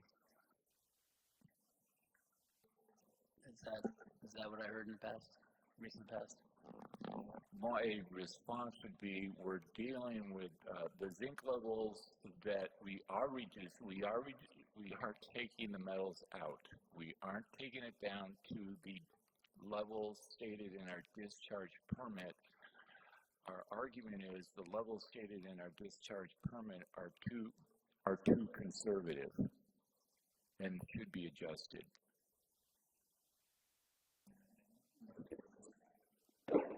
And above and beyond that, there are 4 other plants that are under the jurisdiction of our Reading folk that have brand new plants that are facing the same thing. Ken, can you help me kind of go through this little conversation about zinc and heavy metals? Heavy metals like lead and mercury, bad at any level, roughly. But zinc, not bad at any level. As a matter of fact, an essential nutrient for human beings at low levels. At high levels, you don't want that. We're way in the low levels of zinc. I mean, way in it. And what has thrown our equations of meeting zinc removal levels is the very low flow that we are currently having, roughly 400,000 gallons a day versus the original flows that we were having when our sewer lines going down to the plant were sieves for rainwater to flow into. Then we were not doing so well, but because we have fixed these lines, but the formula to calculate the amount of zinc hasn't, that's the reason is that the headline for That is a factor, absolutely. And Pace has said if we had a greater flow, they say we'd probably be, in some respects, we'd be better off if we hadn't fixed all the infiltration and inflow that we did, because we're not getting the dilution that we were before. So, to your point is correct. The other point is, we're looking to be able to release this effluent in times of higher flow because we're able to hold it. The other part that we're looking at too is that our permit is, when it was calculated, it assumed a very small area when it's released into the river. So it's this very concentrated area before it's actually had an opportunity to mix. And if you spread that area out a little bit wider, that little area is not going to, whether it's stretched. For a slightly larger pool in that location, then it's no issue at all, even if it was during low flow. So those are all things we're trying to resolve. Thank you. I guess just to piggyback up a little bit off of the questions raised by the community there, when Pace was originally contracted to put all this in, was our discharge permit different then than it is now? Has that changed since then? Or, I've kind of following along with that. We did get a new discharge permit. I think it was 2023, but I'm going to have to verify that. But it's been recent. So I guess my question is is the work that Pace did that we contracted with them, would it met the existing discharge permit at the time, but it no longer meets our current discharge permit? And is there a reasonable argument to be made that they could have anticipated that change? I would say it's somewhat of a moot point, given that flows have changed. They could argue the argument could be made that their original design calculations were based on our old flows prior to us correcting all the inflow and infiltration, which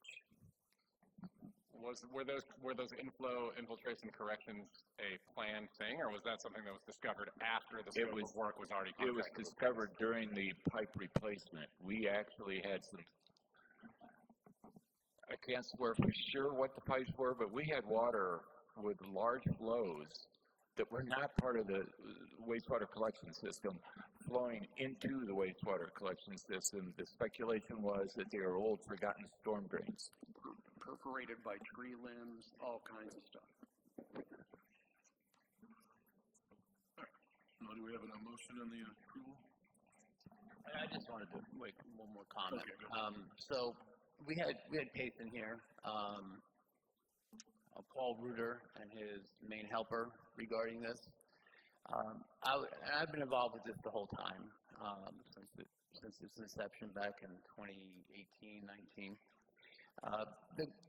So the goal was to make sure that the effluent that was being emitted from the plant would meet whatever discharge permit we had, and that this was state-of-the-art and would solve all our problems. And yes, it was upsetting to find out that we were potentially releasing finable effluent, and it did create a little bit of an uproar. I don't know if you were in some of those meetings, but certainly in private conversation, public meetings where I got upset, and certainly very upset in private meetings regarding this, because when you drop $26 million on a project, you expect the results to be as promised. Some technical problems. As far as Pace is concerned, they met all their goals with the exception of this, but there are mitigating circumstances. And as far as the contractor, Clark Brothers or something from Fresno, we did have some problems with them during the construction phase, and I'm not going to get into that now, but it didn't really have to do with the zinc situation, I don't think at all. And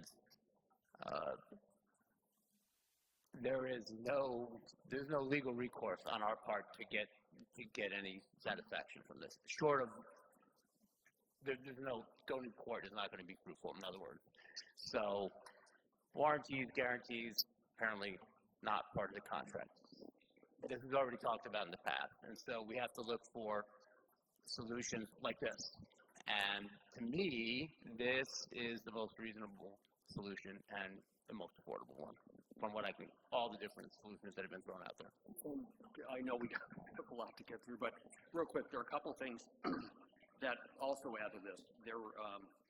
This was originally scoped based on an awarded grant amount, and they scaled back the grant considerably.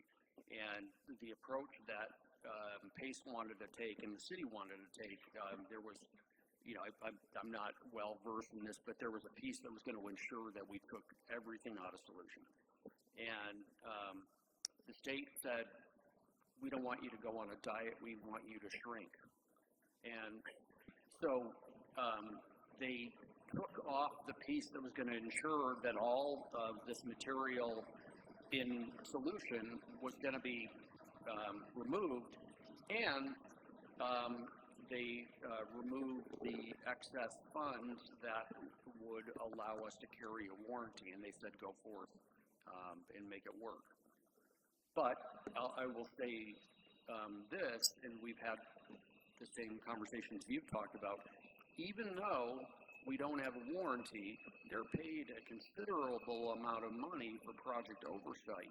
And there have been some QC things that have come up that they've been slow to respond to until we've held their feet to the fire to say, look, we paid you an inordinate fee to be that project manager, and we feel like you've fallen down on the job.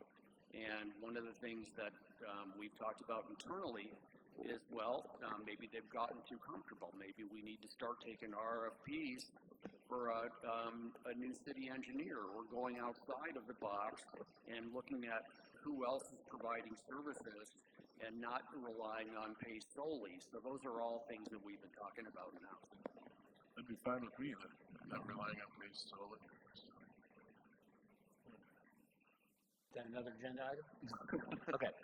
I'm going to move to approve a contract with Robertson Bryan for determining the feasibility of adjusting the dilution credits and effluent limitations for copper and zinc for the city's wastewater treatment plant NPDES permit. Second. Second, all those in favor? Aye. Aye. Opposed? None? All right, and we're going to take a 5-minute bathroom break for everybody, because we still got a lot to go.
And what is next? Number 13, budget adjustment for the contract services for the Castle Street Greenway project. Todd, you have the floor. Give the microphone on for him. There we go. Okay, so if you recall, back in 2023, when we were kicking off the couplet and the Greenway slash Castle Creek daylighting project, we hired Tom Hesseldin to do some design work and some additional work. And with the contract expiring at the end of the fiscal year in 2026, and poor Melissa didn't get the we didn't let her know that it was a 2-year contract. So any additional funds that he would use just frankly weren't there. He estimates that through this fiscal year, he's got some additional work on, plans and some designs, and also to finish up the final version of the grant application and associated design work for the Sierra Nevada Conservancy grant, and $11,000 is what we think will carry us to that point. Questions? No? All right, we'll go up to public comment. Anybody would like to talk about this agenda item?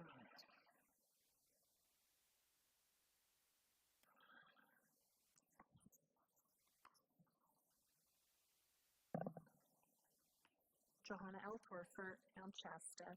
So I'm a little confused on this project because my understanding was that the Castle Street daylighting was going to that went away after the April 12th, or no, the 4/26/25 City Council meeting.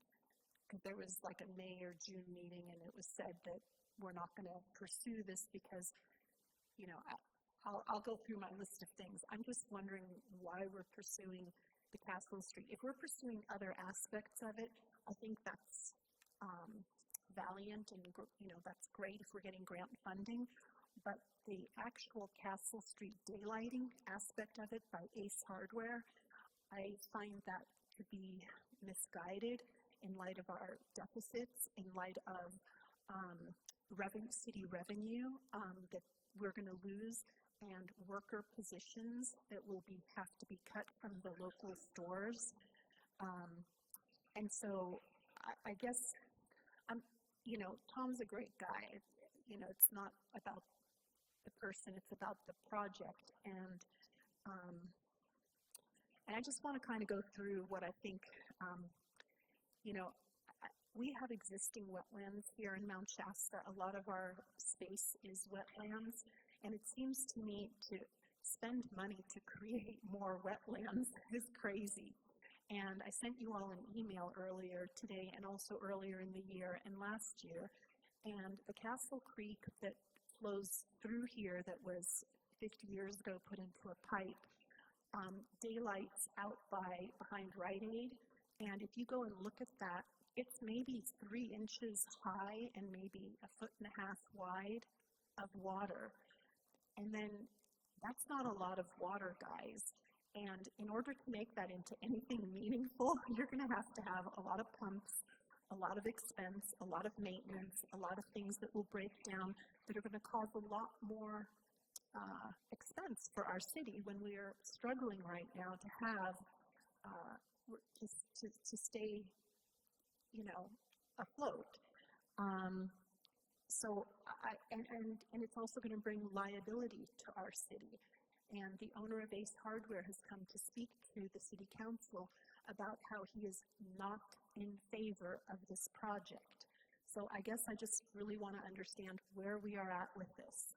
And I would also like to ask, so there's like safety issues, there's liability issues with daylighting, and then, there's other solutions like Parker Plaza where you can see the full mountain? I mean, it's chopped off at the bottom, but you can see the full mountain. You know, maybe you could. That's time.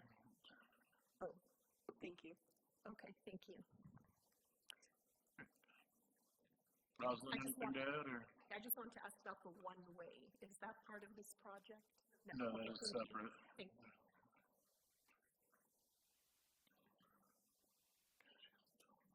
I wasn't going to speak, but she really inspired me. We really need to look at just doing these awesome projects. We need to have priorities, and I don't believe that this project that you're talking about is a priority, and that we need to save our money and be frugal.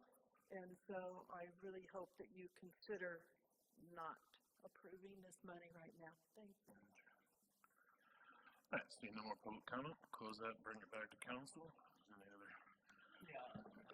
We're going to talk about this real quick here. So the resolution lists appropriating $6,000. So is it 6,000 or 11,000? 11. It is 11, and I did notice that the top of the resolution says 6,000, but the body of the resolution says 11. Okay, so we'll take care of that when I read the motion. Yeah, go ahead. I did have a couple questions about this. I do share some of the same concerns. Ken, I had a question for you. In a meeting, I don't know, maybe a month ago, we were talking about a broken clock in town that you've been trying to find a specialist to fix for a while now. And I'm curious, with the pumps that are potentially going to go in here, is anyone on city staff qualified to repair those when they inevitably break? We have the mic on. No.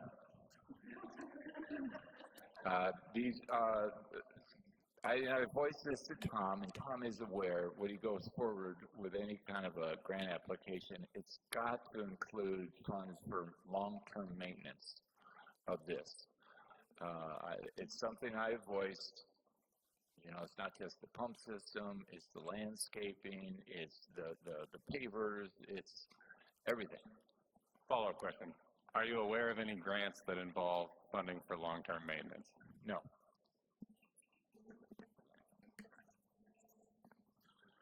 That seems like a pretty significant concern to me that I don't think has been addressed properly. That's my take on it.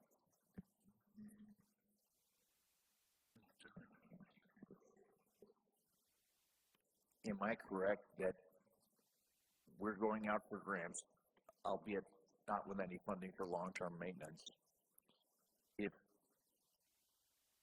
Is it necessary for this $11,000 to be spent to finish being able to apply for grants, or what does the $11,000 get that we don't have already? That's it. Yep, it's to finish applying for the grant. There was a small piece in here about you know, if we were to get this grant about you know, getting property owner, you know, we've got verbals from everybody, but something in writing that says we can, you know, that we've got, you know, we can do the work on their property.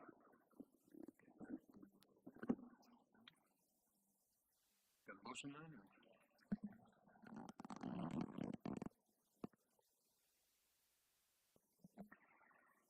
All right, so do we have a number? This is the 11,000, correct? Resolution number CCR 2529. All right, so I'll move to approve resolution CCR-25-29.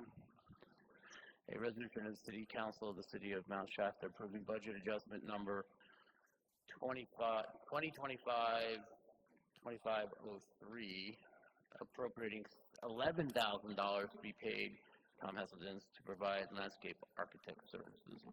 Second. All those in favor say aye. Aye. Aye. Opposed? No. Opposed. All right. 2 opposed.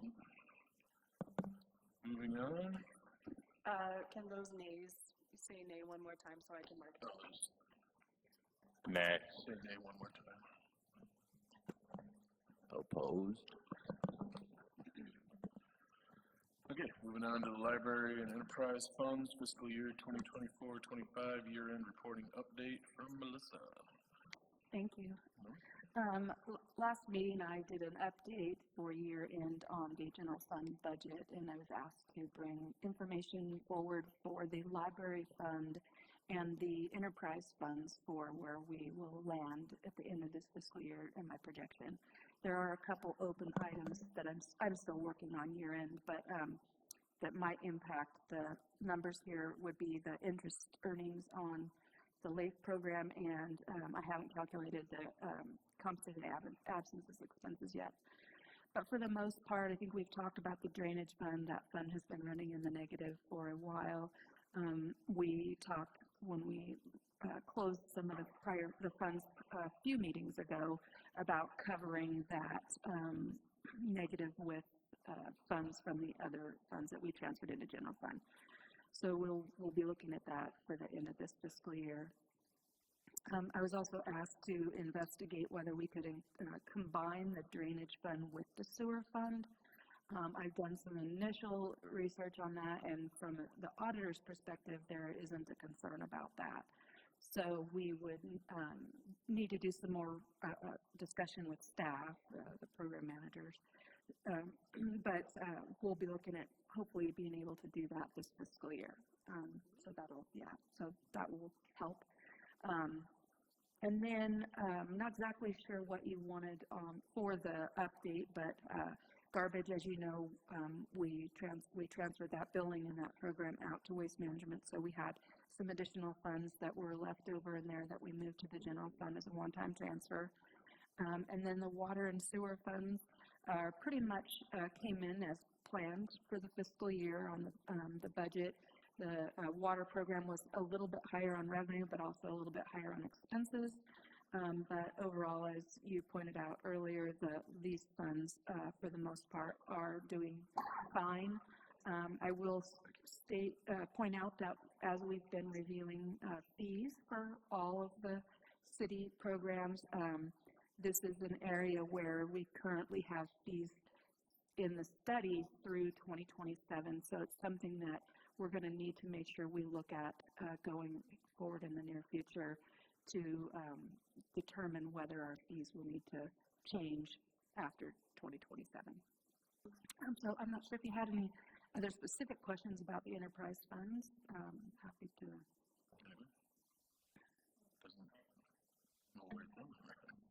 No, any questions? Yeah, so, that's more, okay. For the public, if you actually are reading this, it says 25-26 projected net position, less capital assets. There's some, for lay people, there's some technicalities that sometimes this number includes the capital assets, like it's even larger, and it's misleading. In this case, Melissa has broken that out, and for the water fund, we're at 1.6 million in what would be called cash. Yeah, basically, yeah. And that's more than double the operating costs. That's pretty rosy. The sewer, sanitary sewer fund is even better, $3.8 million, and with operating costs of about $2 million, so it's 3 times. Very rosy. So I think be prepared for a future agenda item to combine the two funds of sewer and drainage, and let's get to work. All right, the main thing I was concerned about, and this will relate to our meeting that we finally get around to with the library people, is there was, in your description of things, that there was one-time charge for professional services of $144,000. That's Nolan Tam? 122. 122? Yeah. Mm-hmm. Okay, so the actual, if you take that out, the net operating income for the library is more in line of about $180,000. Right, and we discussed that at the Library Tax Advisory Committee as they were talking about how to fund things, and they were given an update from Evelyn on the Friends operating the budget for operating the library, and I believe they landed a little bit less than that number. I think it was closer to about 170 where they thought that we would land. Of course, that's based on sales taxes, right? Yeah, sales taxes are, for the library, just like our general sales tax is down noticeably. Hopefully that turns around, but it's safe to say that if the Friends continue to, they're managing the library effectively, right? Volunteered to continue doing that the surpluses for the library are in the range of about $180,000 a year. Yeah, after her report, I think we landed on about 170, yeah. Okay. So keep that in mind.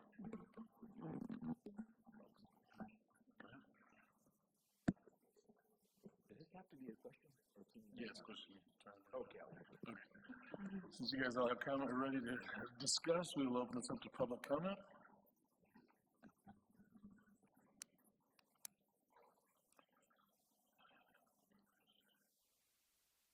The subject's a little, Rosalind, confusing. So are you saying that you're going to combine two restricted accounts into one account, the sewer account, and the drainage account into one account? Or is that grant funding coming in? Okay. Okay, got it. Okay. John, anything to add? Or? No? Okay, close public comment. Jennifer, you were up first. I don't remember getting kind of a mid-year update on enterprise funds, and we'll go through the grant in the next agenda item. I'm just really grateful. I think it's great to get them. Well, we would obviously get them at the end of the year, but a mid-year update on this is great. And I'm getting ahead of myself to the next agenda item, but on where grants are is just really helpful. Just want to say thank you. Oh, thanks. Yes, thank you. Not what I was expecting. All right. And I think, I do just want to point out that this is a fiscal year-end report out, and what I had talked about doing was quarterly report outs for the general fund and every 6-month report outs for the enterprise and library fund. So, but this was for fiscal year-end. So. John, do you comment? I'm going to defer to sorry, Tessa, go ahead, my bad. Councilperson Clore.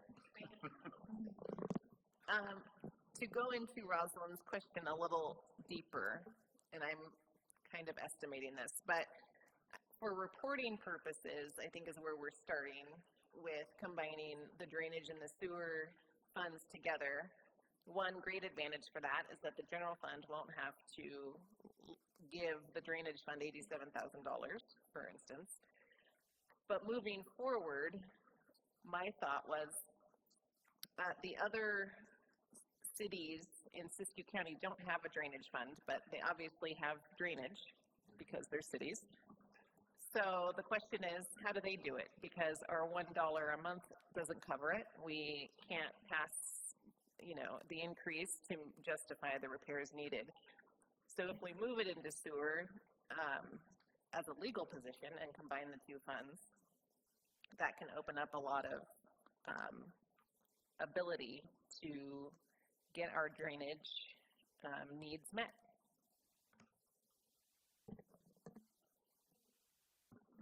Oh, yeah. Okay. Well said. Yeah, obviously with $3.8 million, $3.8 million sitting there to begin with. Okay. Yeah, sometimes if you look at our general fund, it does not look rosy. If you look at 2 of our enterprise funds, our situation looks really outstanding, actually. So, but those are restricted, and they would remain restricted. As far as the money coming in for the sanitary sewer might be expanded to the drainage, but if you protest that, you feel free. But the dollar would go away from that fund would go away entirely. The $1 that people pay per month, that would go away. So you actually would end up ahead $1 a month. Over to the library.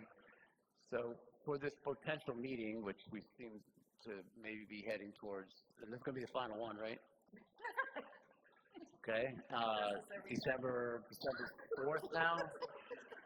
December 4th, maybe? I think I'm the problem because I have very So- limited availability next week. So if let's say $150,000 is available to go towards debt service, or what does that get us? That's what the discussion is going to be.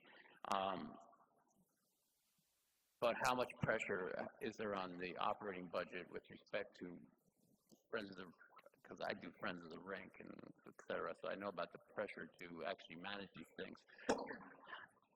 Is it real to think that the operating expenses are going to stay at 180, or are they going to need to hire a professional to run the library, et cetera, et cetera? So we really have to hash this out. If there's no way to service the debt from the operating fund surplus, then you're talking about getting grants. And let's be real, it's going to take years to get that. And by the time you get those, the cost of building this thing is going to be up 30% more. So we really have to decide where we're going with this. So part of that is to decide if we're going to go out to bid in advance just to see where we are. So Yeah, I think it's got to be a request for qualifications and see what the numbers are that they come back with an understanding that we need to figure out based on what you're proposing whether we can afford it. And and then if we can do it, we move forward, and if we can't. Okay, so this is not an action. No, it's just receiving the report from Melissa. All right, no further comments. All right, moving on. Number 15, back to you, Melissa, with the review of grant funds. Receive another report. So thank you. I'll try to keep this brief. I'm going to try to do this every quarter. Ken and Todd, myself, sometimes Kim, we meet at least every other month to make sure that we are on track with the grants. And so we met a week or so ago, and the STIP grant for the Mount Shasta Boulevard overlay, which is obviously done, is now got the lights out there, and so we'll be closing out that grant here in the next few months, which is great. And then we have the Lake Street Reconstruction STIP grant that we are going to be going out to bid for PS&E, or we have had discussions about that, and we're reviewing the quotes. They came in a little bit higher than what we had expected the PS&E to be when the grant was put in quite some time ago. So you want to jump in and say anything at any time, go right ahead. I think you guys received a report from Green Dot a meeting or two ago, so that grant is also about ready to be closed out. And then we were going to get an update, but we're going to do that in the next meeting, from Kimley Horn on the Safe Streets for All grant. We're moving forward there, though. So all of those are moving along pretty nicely. And then you probably noticed the work that's been done up on McLeod Avenue, the water distribution system. They've made quite a bit of progress on that. I think Ken said it was about 90% complete on that part, and that they'll be working on other smaller areas throughout the winter as weather permits. We have until the end of December of next year to get all that work done, so we have time there. We are also in discussion on that one. The bid came in a bit lower, so we're working on possibly having some additional work done in another area. Is that right? Okay. Stormwater Management Improvement Project, that's a planning grant, right, with Progression Engineering. And I think they're just moving along. They've still got a bit of work to do, but they seem to be moving it along. Okay. And then we talked earlier about the CDBG grant, senior snow removal, just waiting for snow on that one, and we've got everything in place. And it looks like we'll maybe be putting in another application for another round. Uh-huh. I noticed the term ends on this. So she mentioned that it ends at the end of March, but the term end on this one is July 24th, 2026. Do we run out of money for it, funding for it at the end of March, or what's the? No, we don't run out of funding. Actually, there's there's additional funding there, but I think the thinking is that between March and July there won't be any snow.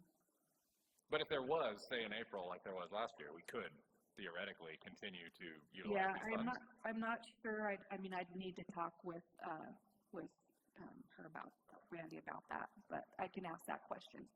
Yeah. We do, this year it's a little different. We have 2 contractors that are working on that work. Last year it was 1, so that'll be a little bit of a change for some folks, but that's moving along as soon as we get some snow. And then we've talked a bit about the EPA grant. We've got $200,000 roughly for some future project with the landing, and Todd's done a great job of updating on that. And then we've got the Parks grant. We are actually meeting with the grant manager on December 3rd. We're still working on the Chestnut estimate. And once we have our conversation with her, I think we'll be able to report back a little bit more on where we're at with the next steps on that grant. And then the housing element, that one we're just waiting for a completion report. That's done. We'll get that turned in hopefully in the next month or 2. EV, we didn't really talk too much about that one, so I don't know if you have something you wanted to update on there. We're talking about the one at the courtyard, $26,000. Yeah. Yeah, we've come up with a new design. It's once I get Pacific Power, well, 2 things. I'm working on getting an extension from Communities in Charge, the state agency doing the funding.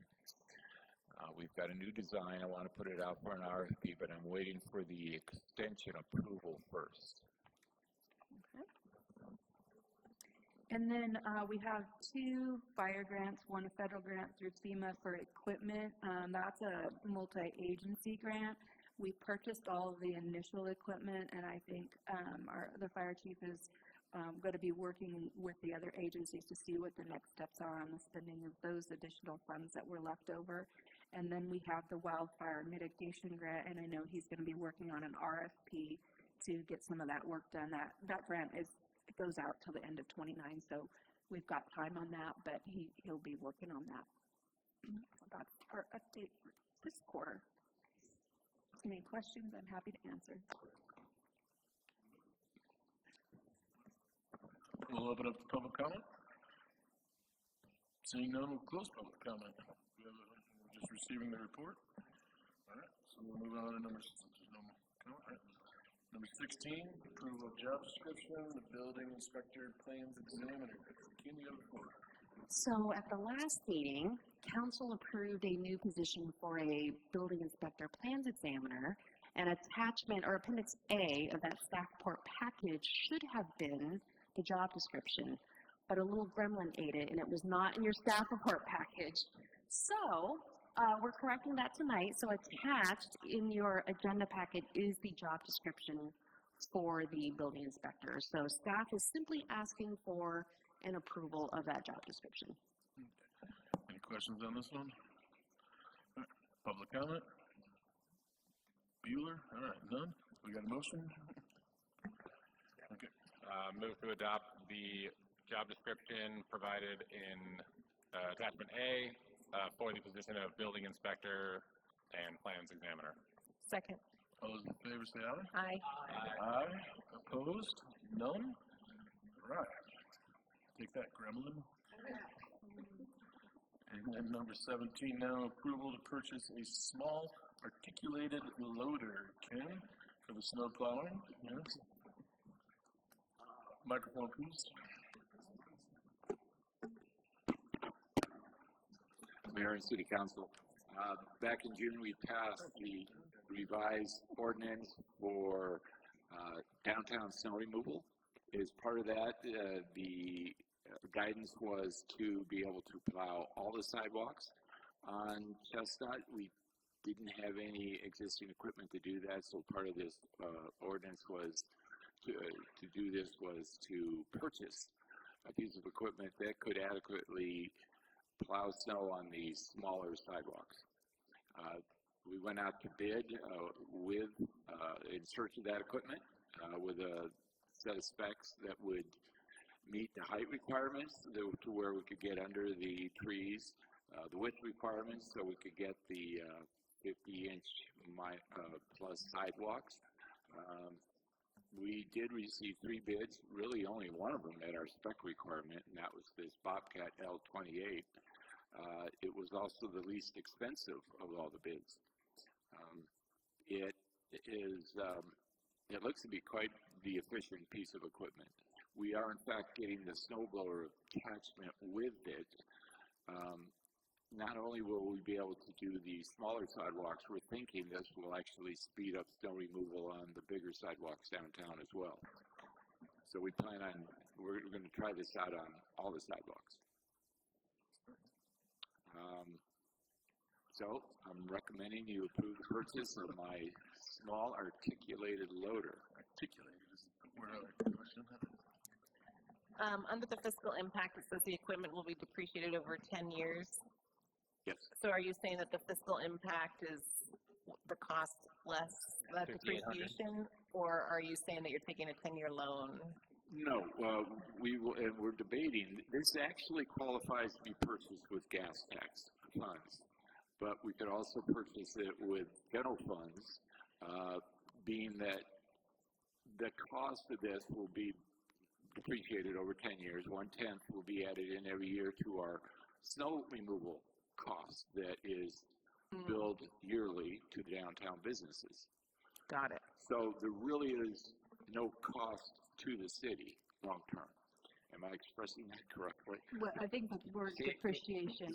So the difference between accrual and cash accounting. So the cash hits there. We're going to have to pay cash for this. But you know that these things get accrued out. But that's how it looks on the P&L. Right. I was making sure that there wasn't a loan. Oh, okay.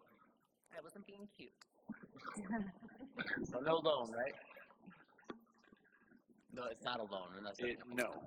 However, if you're interested, Bobcat does have a zero interest loan. We could go for it. Well, do we have to decide that, or can you do that internally? I'd rather stay away from it right now. Okay. Just point of order, or question to the order. Since I was not allowed to vote on the sidewalk removal stuff, am I allowed to vote on this? Even though it's just a piece of equipment, but it's going towards something I wasn't, agenda item that I wasn't allowed to vote on. I just want to make sure we're not. I'm not the right person. Not that I'm saying this, not to say I'm going to be the deciding vote on a 2-2 here or something, but just. I don't want the nerds coming back saying, hey, he can't talk on that or vote on that because he didn't vote on the sidewalk.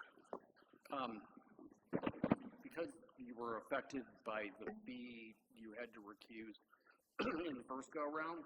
This is just, do you have a lot of love for this piece of equipment and want to continue doing it? I do want to point out that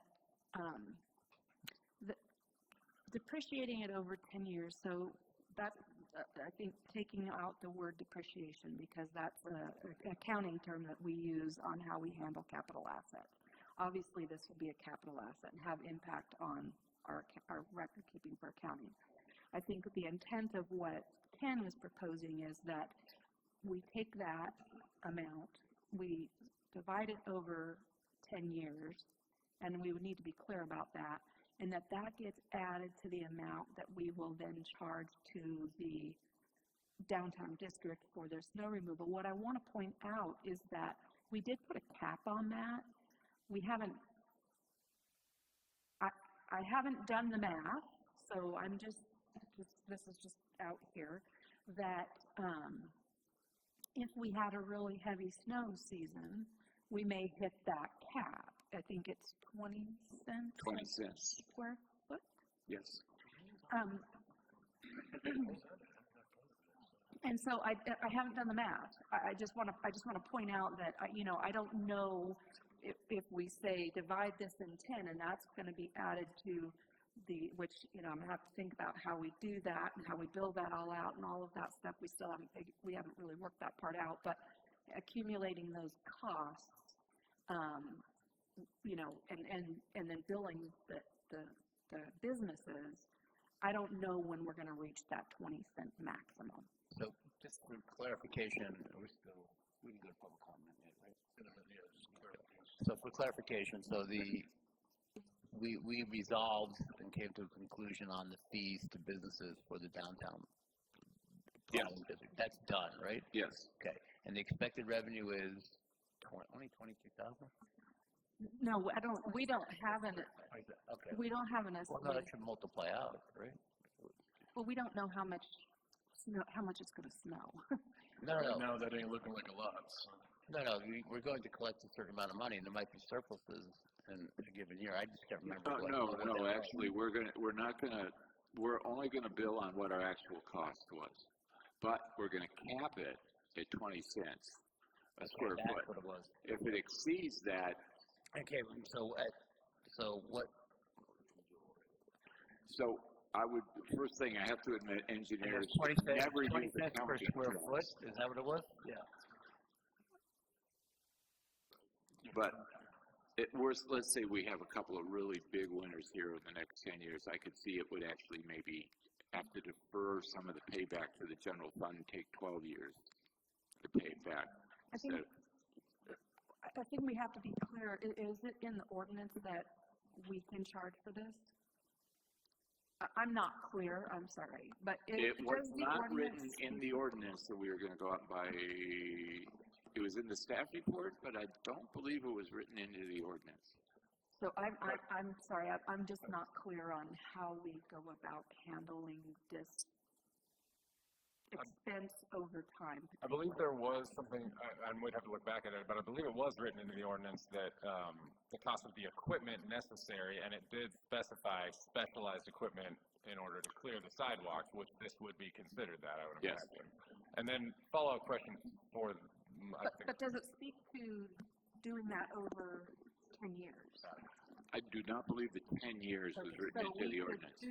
We could do it all in 1 year, but we would probably hit that max.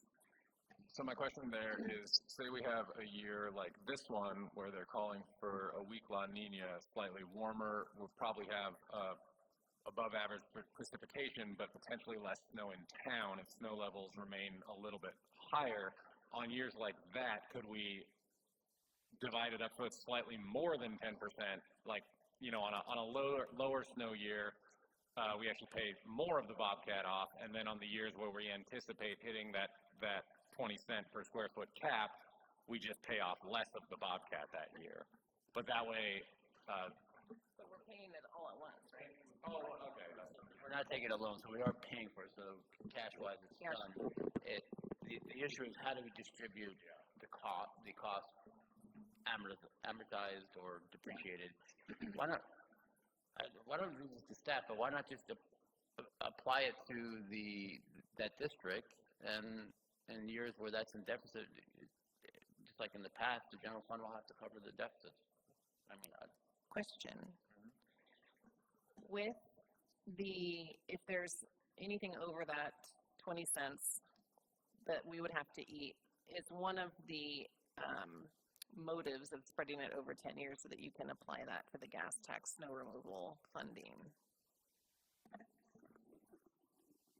If I understand you correctly, the actual cost of removing the snow, paying the employees, paying the contractors, if that exceeded 20 cents a square foot, we'd have to eat it. If we had, but we wouldn't eat any of the cost of this. If we had to defer it to the next year to pay off another, if we extended the 10 years to 11 or 12, we're still going to be fully reimbursed for this piece of equipment. Got it. Thank you. That was it.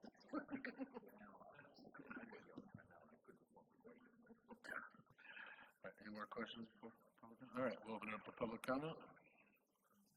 Seeing none, we'll close public comment. Got a motion? I move to approve resolution CCR-25-30, a resolution of the City Council of the City of Mount Shasta approving budget adjustment number 2025-25-04, appropriating $58,785.95 for the purchase of a small articulated loader. Second. All those in favor say aye. Aye. Aye. Opposed? None? All right, moving on to my favorite, outside meetings from the Collier. So, We've got like, I love these updates. we've got a little under, I think, $7,000 in our account. We're looking to cut costs. There's not much to cut, but we are, I think, like cutting off the internet service or something. They're going to, kind of giving up on applying for grants, but might be some of that going on, but mainly re-invoicing or pursuing donations from cities and so forth. And they were very appreciative of Mount Shasta's $1,000 donation. So we're going to take a break. We won't have any meeting till January. Holiday break, okay. But it's surviving. Glad to hear it. Glad to hear it. Yeah, there you go. Well done. Just like you said. All right. Moving on to future agenda items. Right now, we just have the master fee schedule review. Has anybody got anything to add? I do. Okay. I'd like to add something to direct Great Northern Services to look into having reapplying for the senior snow removal program. Glad that got brought up. We got a second on that? Second. So, Steph got it. This is a future agenda item related to the folding into the wastewater treatment plant of the stormwater drainage enterprise fund, with the hope of resolving it by March, maybe. Second. Not enough time, research, legalities, 3 months plus. We need a microphone, please. Todd, microphone. Oh, thank you. That applies to me too. Yes.